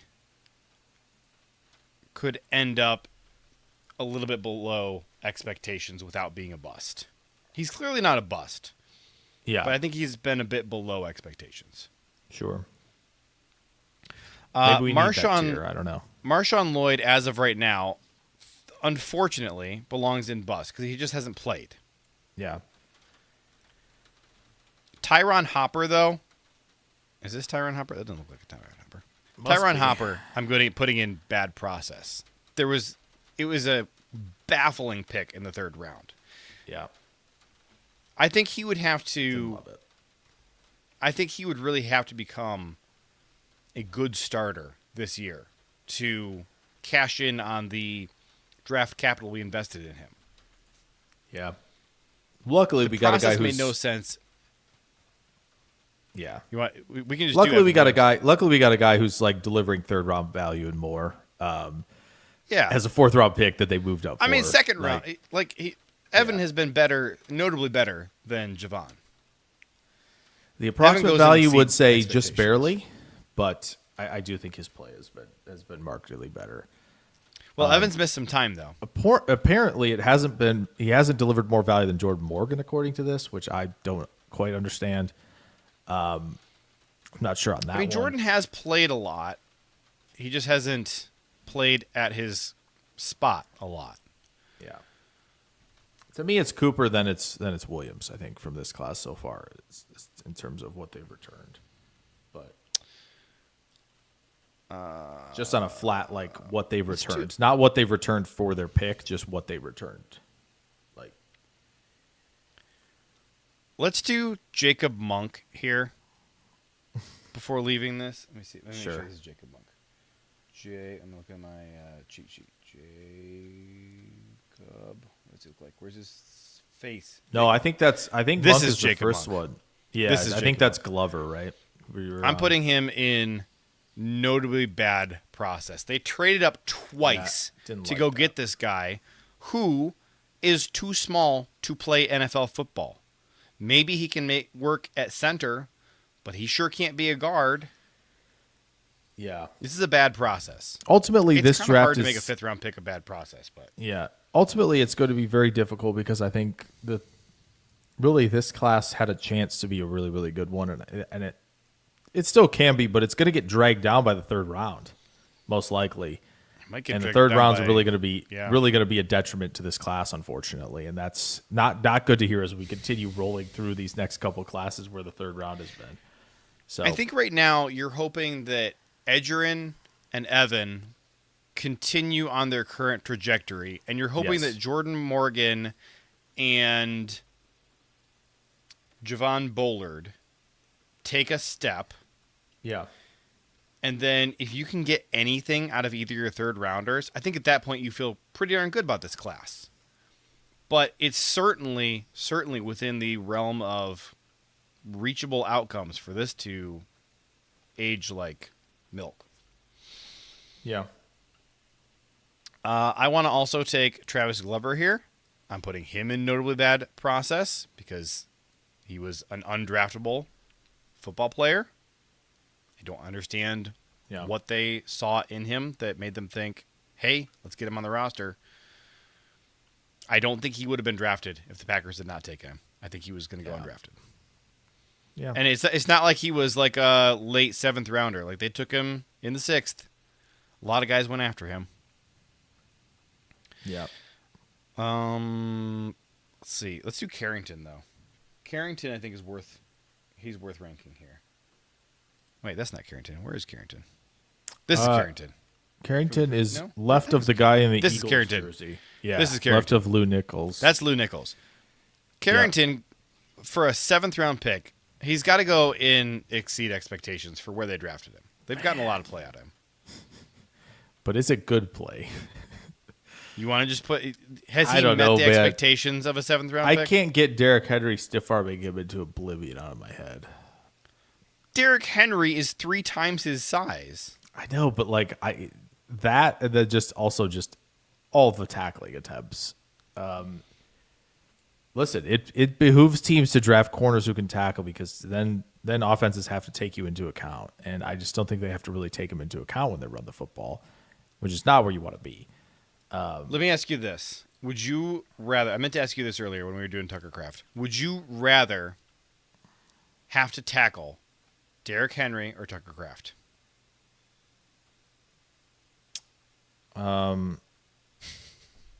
Also, do you have any wishes for your funeral? Here's the thing, yeah. So just send, in lieu of flowers, please subscribe to the Packer Project. But I think I'd rather try to tackle Derrick Henry because Kraft is like a psycho. Yeah. Like actually a psycho, where I don't think Derrick Henry's like a psycho. Like obviously Derrick Henry Derrick's just puts big. a lot, like he Tucker's trains. also mean. He's clearly like built to train for the league and like is very intentional about like being great, no question. But I don't think like he has that like psycho, that one quote about like Tucker's trash talk and stuff like what he says. Like Derrick Henry doesn't strike me as somebody who's doing that. Like that to me is like what separates Tucker's like psycho behavior. Probably don't want to do that. Just really don't. Like Derrick Henry might just stiff arm me, right, and send me 25 yards, whereas like Tucker Kraft like might put a helmet through my sternum for fun. Yeah. Okay. Yep. So like I can handle Derrick Henry stiff arms me 35 yards into a Gatorade tub, bench, whatever, through the tunnel, whatever you want. Like, obviously I'll be in the ICU, but like, I think Kraft might treat me like it's Blitz the League if you've ever played that, JJ, or seen that, where you can do stuff post whistle, which is not. Oh, I've seen some clips of that on YouTube. Where you can break a long bones time and all ago. that stuff. Like I think Kraft Yeah. could play in that league. So, yeah, no thank you on that one. Do you think it's a problem that we have an identical number of notably bad process and exceed expectations or higher? Do you think that's a problem? Not a lot of notably bad process is not great. You don't want to see that. They're always going to be busts. You can't escape that. That's just not going to happen. And that's not even accounting the disaster, the 2 guys in disaster. For sure. Just notably bad process. Like Amari was notably bad process, but also disaster. Yeah. Josh Jackson was just disaster. Yeah. Do we want to do Colby Wooden and Wicks? I think Colby's the first one up there in 23. So Colby was a head scratcher for me when we drafted him. I felt like he was really overdrafted. How did you feel about him at the pick? Because I felt like he was kind of a limited skill set. I was confused, I think, just because of the size. He was a tweener. Don't worry about that. We can save that for the end that I added on the sharing tab. Don't worry about that at the moment. It's tricky because, again, he was like a 273-pound guy. They're like, we're going to get up to 290. I'm like, okay, where is he playing? And it's kind of like, we don't know. It was like, okay, that's weird. Now, they got good play out of him as trying to play nose tackle last year. So that's where you get to the beat expectations. Yeah. And it was like, this works. It's just kind of a weird. It's a weird process. This is a different category. Just like a weird process is gamble that paid off almost, like where it was like gamble that paid off for 11 games or something out of one contract, which doesn't seem like it paid off that much. Although the body of his work, though, it was just it didn't make any sense. It was weird taking him and Carl Brooks because you got two kind of opposite tweeners. Yeah, it's just very then weird the Packers stuff. continued I was to very much in on Brooks. Use the wrong way from each other. It was just. I think Brooks is at least meet expectations. Yeah, I think he's been fine. I liked Brooks better than where we drafted him. I didn't like Wooden as much as we drafted him. I think even if you would have just swapped where we took each of these two guys, it kind of would have made more sense. Take Brooks first and then Wooden. But they were both tweeners who were weird because one couldn't rush the passer and the other couldn't defend the run. I mean, it was like, anyways, let's do Matthew Golden. We got Wicks. I would do Wicks as well before we get out of here. Okay, we can do Wicks. Wicks here. I think Wicks exceeds expectations, but it's less. It's a lot less clear than Dobbs. In a way, there's a little bit of meet expectations because you could kind of see in college the problems he was going to have in the NFL, especially with the drops. And those just never really consistently went away. They just always plagued him. Yeah. Just didn't seem to quite get away from him. Yeah. But I think he did some decent work for a fifth-round selection, very clearly so. I think he's about as far north of meet expectations as Javon Bullard is south of meet expectations for me. Yeah. For sure. Matthew Golden, you good with that? Yeah. I don't really want to do too early to judge. I think I'd like to just try and judge based on the process of taking him. Okay. And what we did see out of him Hot take? in year one. Hot take Hot here, take. potentially. Yeah. I feel like waiting until you have the draft in your building to take the receiver in the first round, it may be a little bit of a not strange process owner getting involved potentially of hey, maybe we could do it now. I don't know. If he reaches his realistic ceiling, he can easily exceed expectations. Very clearly can do it. I'm not worried about that. I'm just it'd be interesting sitting here with a second-year guy who is a corner or an offensive lineman. It would help in this spot. It would help. Yeah, and you wouldn't have had to trade Wicks. You could still have him. Do you want to put him in notably bad process, or do you really, want to put him I kind of hate to. If you're gonna make me not put him in the too early to judge, you can't put him in too early to judge. Yeah. Okay, then I kind of think it belongs here. Okay, let's just put him in bad process with the acknowledgement that bad process does not mean he has to be a bad player. No, I just think it was kind of weird to do. I think maybe bad process. He can't really graduate from bad process to meet expectations, but he could maybe go from bad process and graduate to gamble that paid off. I would also like to say very clearly listen, if they took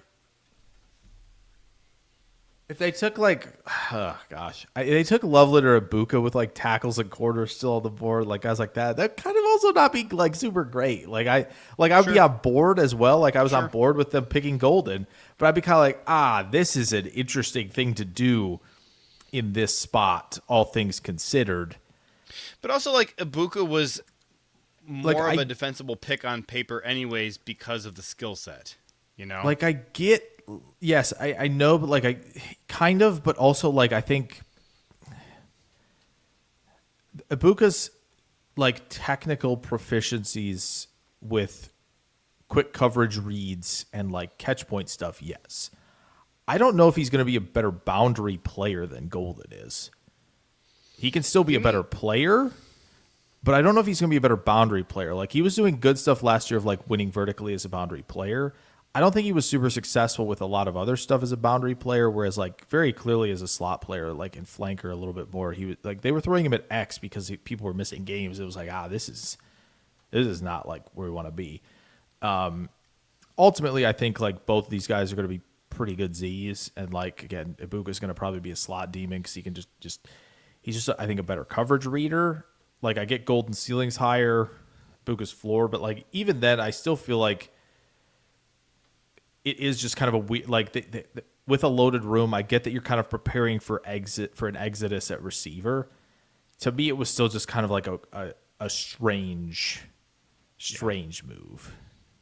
Like, it was a cool moment. Like, no, there's no doubt about that. It was just kind of like, Belton, I think, was a good process in the second because they need Olivin anyway. Now, you could argue about, like, okay, they were tackle to play guard, even though I kind of like it because he was a big dude who should be able to move people vertically. Like, he was a defensible pick on paper. I think defensible, yeah. I like, again, I understand, like, Golden from, like, wide receiver exodus. We're not going to pay guys. We're going to keep this kind of cycle going. But then they started to pay guys.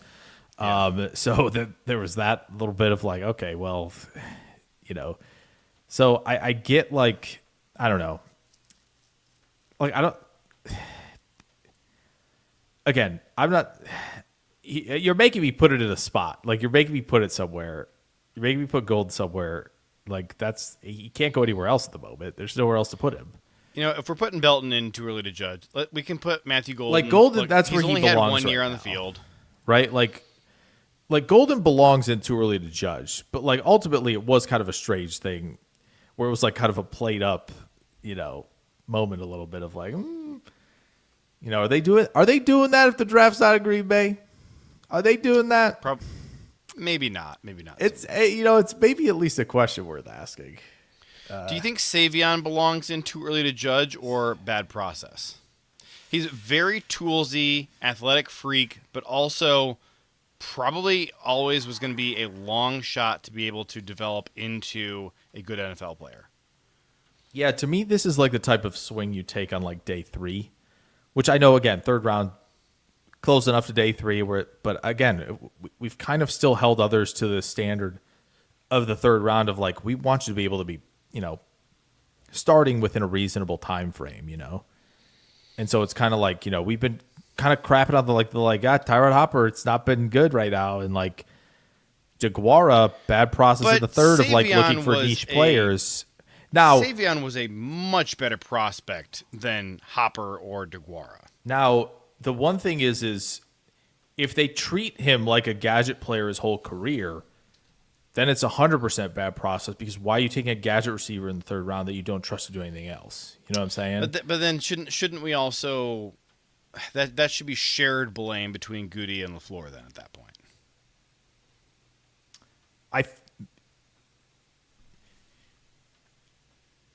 Maybe, but, like, if LaFleur and coaching can only do so much for a guy, then it's kind of like absolutely seen LaFleur refuse to.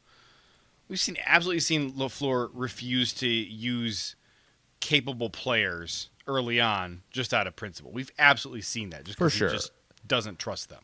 Again, to me, like, this was kind of he was still always kind of in that gadget realm for me, where I was kind of like, third round, that's what we're doing. Interesting. But Brian it's still Moffitt probably says too early. Savion was a better athlete than those guys, not a better player, which is probably fair. That's probably fair. Probably. but like It's that got- was part of the it's- big knock on guys. It's got a very Oren Hopper. Burksy feel to it. This one does you yeah, know, it does. which is But we didn't put Burks in bad process, did we? no, we put him in disaster. No, wait, No, we just put him in bust. Yeah, we did. We just put him in bust. Yeah. Where is he? There He's he the is. first. He's Yeah, in the he's just Eagles bust. jersey. Yeah. Let's see. From 2025. So this is Baron Sorrell, Colin I just think a lot of the Oliver. 2025's day 3, especially. this is are all- just kind of like So let's we only have just a couple. We got like 2 minutes left here. Let's grab a couple of these other guys who were horrible process. Anders Carlson. yes. Don't take I him. liked him as a kicker prospect, but don't draft Don't do it. a Man. kicker. Okay. No, we're not As doing a kicking prospect, I liked him.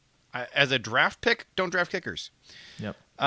Let's see. This is brother. Michael Pratt. I didn't have a problem with that pick. Not gonna be faulting taking QBs in the 7th. That He you was know, a lot of bust, people- but it Yeah. was not a bad pick. It wasn't a No. bad pick by Gutey. It just he no, sucked. just in yeah, That's just what happened. yeah. Bust happened. Sean Clifford, I think, is a little bit more of like nobody could see a vision where Sean Clifford was going to be worth Yeah. where he was drafted. Yeah. The big red That's dog just a little bit himself. Yeah. Anybody else that you think we need to slot in here? Let's see. We got Vernon Scott. Just Jonathan is Garvin. Cole Van This is Latta Kamal just a Martin. like we just didn't have enough patience? Yeah, that's bad. Like didn't have patience? Yeah. Did bad process For once he where was was picked? drafted. Like You know? for where he was drafted, he's at least meet expectations in terms of what he has. He accomplished certainly in the met league. them in Jacksonville. There's no question about that. Just a lack of patience thing for the team, you know, just let it trade him away. Tough season. But again, the report card we're handing out for Gutey is for this episode is purely based just on drafting only and not what he does with the guys once he gets them in Green Bay. It's literally about the decisions you make on draft day. Shamar Jean Charles. Do you have any interest in ranking him? I feel like he was somewhere between meet expectations and bust. He's never been a big time contributor, but for taking him in the 7th round, would you take him in the 7th or the 6th? Maybe he was actually the Jean 5th. Charles? Hold on a second. I'm going to put him here. Jean Charles, 2021. 5th He round. was, 5th round. He was a bust for a 5th rounder. I think he was a bust. Yeah, Maffei agrees, bust. I think basically all these other guys pretty much were busts. I thought Kylan Hill was a pretty bad pick, but it was the 7th round, so kind of who cares. Lou Nichols was a bad pick. 23. Who's this other guy? This is Anthony Johnson Jr. and then Grant Dubose, Katano Oladapo. In a weird way, kind of too early to say Yeah, probably. for Catan. The other guy after him was Kalen King. He was just a bust. That's all. Not a bad process, just a bust. I think the rest of these guys were kind of just busts. Who's this? This is Dexter Williams. Kingsley Kiki. Kingsley was definitely a bust. Who was this other guy after Kingsley? So probably Kadar one of Hollman. those Kadar was picks, whatever that pick was, the Van Lanen, they Yeah. either I don't know who. Well, I could probably find it. Let me see here. what? I'm just gonna look and see if I can find Two- out which player here's- it ended up being. Oh, that they traded? I can get that. It's either. I mean, it's what it's. This should say one of these should say from Jacksonville for Green Bay here. So that was 2021. Anthony Johnson Jr. was the pick in the Cole Van Lanen trade. Yes. Which didn't. It's tough seeing people. It's tough Should not have seeing. done that. It's a tough one. But again, you know, Let's put Catan in too early to judge, and we'll put the rest of the 2025 draft class in too early to judge. yep. And then, so everybody else, I think, squarely belongs in bust. These were all we just don't have. Yeah, we busts. don't have to move them. Not like horrific picks, but just bust. Yeah, just in, which you're going to have a lot of busts. So what? So like we're here's- looking at Looney, Donnerson, right? Kingsley Kiki, Kadar Hallman, Dexter Williams, Ty Summers, Vernon Scott, Kylan Hill, right? We talked about Gene Charles. Looking at So Tariq a question- Carpenter, but I think we moved all of those guys. So it's Lou Nichols, Anthony Johnson, Grant Dubose. Those were the three that were left in 23 there. Glover, Kalen King removed in there. Yeah. So Jake, how would you stack this up against Gutey's peers? It's a great question. I feel like we would have to tier this for everybody to figure that out. Gutey's also been in the league a lot longer than the majority of his peers. Well, I will say I did put together like him versus Schneider, Roseman, Snead, and Light. 4 guys who have had that tenure. Okay, so we're talking Eagles, Some of it stacks up. Seahawks. What was the other one? Eagles, Buccaneers, Seahawks, Rams. Rams is super tricky because you're trying to find like approximate values and like where the players are for like all the first round picks, and like you go to the Rams and they're like, there's no first round picks here. Yeah. And yet they continually deliver on like a lot of these guys. Like, Yeah, sure. yeah, I mean, obviously the Puka thing is just a kind of a bonus, but that 2023 class, I mean, I think Gutey stacks up pretty well with everybody but Jason Light. If I'm kind of scrolling through this pretty quickly, Really interesting. That's interesting. I mean, Light's gotten a lot from 2025 already. So, which is interesting. And Schneider is such a weird comparison because he's had 2 incredible classes, and then outside of that, he's been like, I think probably below average. I would think. yeah, 2018 is very bad. It's Rashad Penny, Rasheem Green as their day 1 and day 2 picks there. Obviously, they get Michael Dixon. The first, we would say this is bad process, but he's one of the best putters in the league. Delivering there for them, but like that's a pretty 2019 their day 1 and day 2 picks were LJ Collier, Marquise Blair, DK Metcalf, Cody Barton. Not like super great there. 2020 is pretty good, except they just really didn't keep any of these guys. Jordan Brooks was their first round pick. Still one of the better linebackers in the league, just kind of stuck in Miami. Damian Lewis had a great year, obviously, for Carolina. He was a 3rd round pick in that class. Colby Parkinson's been around quite some time.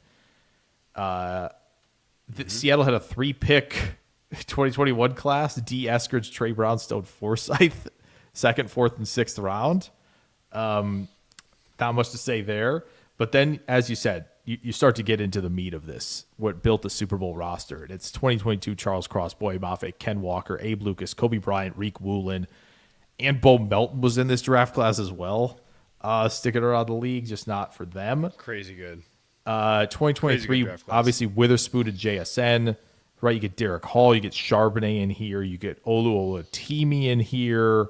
So, and then you got his early class that that built the Legion and Boom. So three really good draft classes, sure. and then pretty mid the rest of his career. Yeah, and we're already looking. Byron Murphy, they got the first, and AJ Barner was the 4th rounder in the 2024 group. So they got 2 guys there from that. Zabel and Emin Warrior are already doing stuff there. They got some stuff from Torrey Horton in 2025. Like, he seems to be on a heater, and then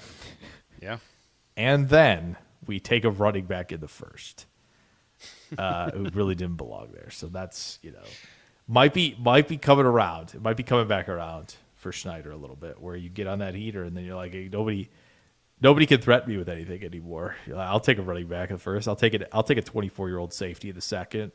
Watch me. Hey, I want to say thank you to Ayers for the $5 dono. Thank you so much. There's not a message attached to that, but Ayers, if you have a message you want to sneak in here, we'll absolutely address it. Yeah, for sure. Super appreciate you. Thank you to Bill for the donos. We got a dono from Jay Skate, 2 donos from Bill, and a dono from Ayers. Appreciate all of you so much for supporting what we do here on the pod. Jake, do you want to? I know you have one more thing you want to share before we wrap up and get out of here. Guys, how about a cool little positive note to end the show? Yes, please. Our former quarterbacks doing some stuff here. Things you love to see. Steelers quarterback Aaron Rodgers, this made distance from his immediate family, posted pictures on Instagram with his mom, his dad, and his brother. That's some nice little stuff there. I misunderstood How for a about second. that? I thought you were saying things you love to see. Aaron Rodgers distance himself from his family. No. Jake. No, he's posting pictures on Instagram with the fam. That's, how about it? Good for him. Good Meanwhile, for him. Tom Brady's getting into spats with influencers Well, for content. Who's the real GOAT? Brady will never be my GOAT, but it's Probably the guy whose He's entire what it family's is. having kids going through QB stuff like their dads did. That's probably the GOAT. But all the kids are getting good at this sport as quarterbacks. Those are probably the guys. I do love to see this though. Thanks for sharing that. This did is a not good see one. that This earlier, so came this across the wire about 40 minutes after we started. I saw this about an hour ago. I was like, we got to put this in the show. Nice little heartwarming thing, man. With as public as the spats have been and stuff like that, I think is a really cool thing if you can do this type of reconciliation. Again, not saying you have to meet people halfway who have like wronged you or anything like that necessarily. If you feel like it's a big issue, but if it's stuff you can go back and obviously forgive, where it's obviously as humans very difficult thing sometimes for us to do, but just a really cool thing here. That I Aaron's would say, able to do this, and that's a fun thing. Maybe, just maybe, think about this. Would you have ever imagined that he's going to get his number retired, right? Do all this stuff, going to go to the Hall of Fame? His family's probably going to be his Hall of Fame speech. We would not have thought that would be the case. That's good. That's though. awesome. That's Think super about that. heartwarming. To your point about you don't have to meet somebody halfway or whatever. I would just encourage people who have rifts that they are trying to navigate. Yeah. You should strive to balance between setting healthy boundaries to protect yourself from Yes, there are certain things that from we would never say, bad oh, situations. go back, right? If it's a really bad thing. We're definitely not saying Balance- that. But if it's balance that with forgiveness, because forgiveness doesn't only affect the other person. Forgiveness is going to do a world good for you as well. yeah, looks like he gets to do some uncle stuff here, which is really cool. Like, come on. That's awesome. So yeah, this is a good stuff. And It really is. I know this is not the pod for this, but we did talk about it a little bit because it was going on last couple Mondays ago. But really cool to see what a big event like the World Cup can do for us. Just some cool stuff that sports can do, and so just like even a little thing like this, But it's another little fun thing to leave. This us is very with this heartwarming. week. Very Yeah. heartwarming. What a Thank way you to for end sharing it, as we were talking, just bad about Gutey, some of his process, some of the players, maybe we get back to the real human element of what all this is. And the reason that we did this episode where we are ranking Gutey's picks is because you and I have talked a lot of crap about Gutey this offseason. And so, with that in mind, we've talked a lot of crap about Gutey and LaFleur this offseason. And so we felt that it was only fair for us to assess, not just throw out comments off the cuff because we're frustrated about last year or recent draft classes or whatever, but actually record on paper with data and evidence how good do we think the roster is, how good do we think the coach is, how good do we think the GM is, and put it into context, because you have to measure it against their peers as well. You can measure it against what the standard of Green Bay is. I think that's always valuable. And you also should measure it against their peers. But I think that looking at something like this makes us feel better, not worse, about the job that Brian Gutekunst has done. I would like to have some more conversations, similar conversations about LaFleur. I think putting some numbers to some of the things that we're saying and gut checking our off-the-cuff comments that we've made. I think is a valuable use of time. But I think this overall was pretty good. I do want to say next week, the live stream is going to be Tuesday, not Monday. So be there with us if you can. We'd love to have you. And looking forward to our next couple of live streams. I think we got some good content coming down the pipe as well. So thanks, Jake, for doing this with me. Thanks, everybody in the chat, for hanging out with us. This was a lot of fun. We'll see you guys next Tuesday. Go, Pack, go.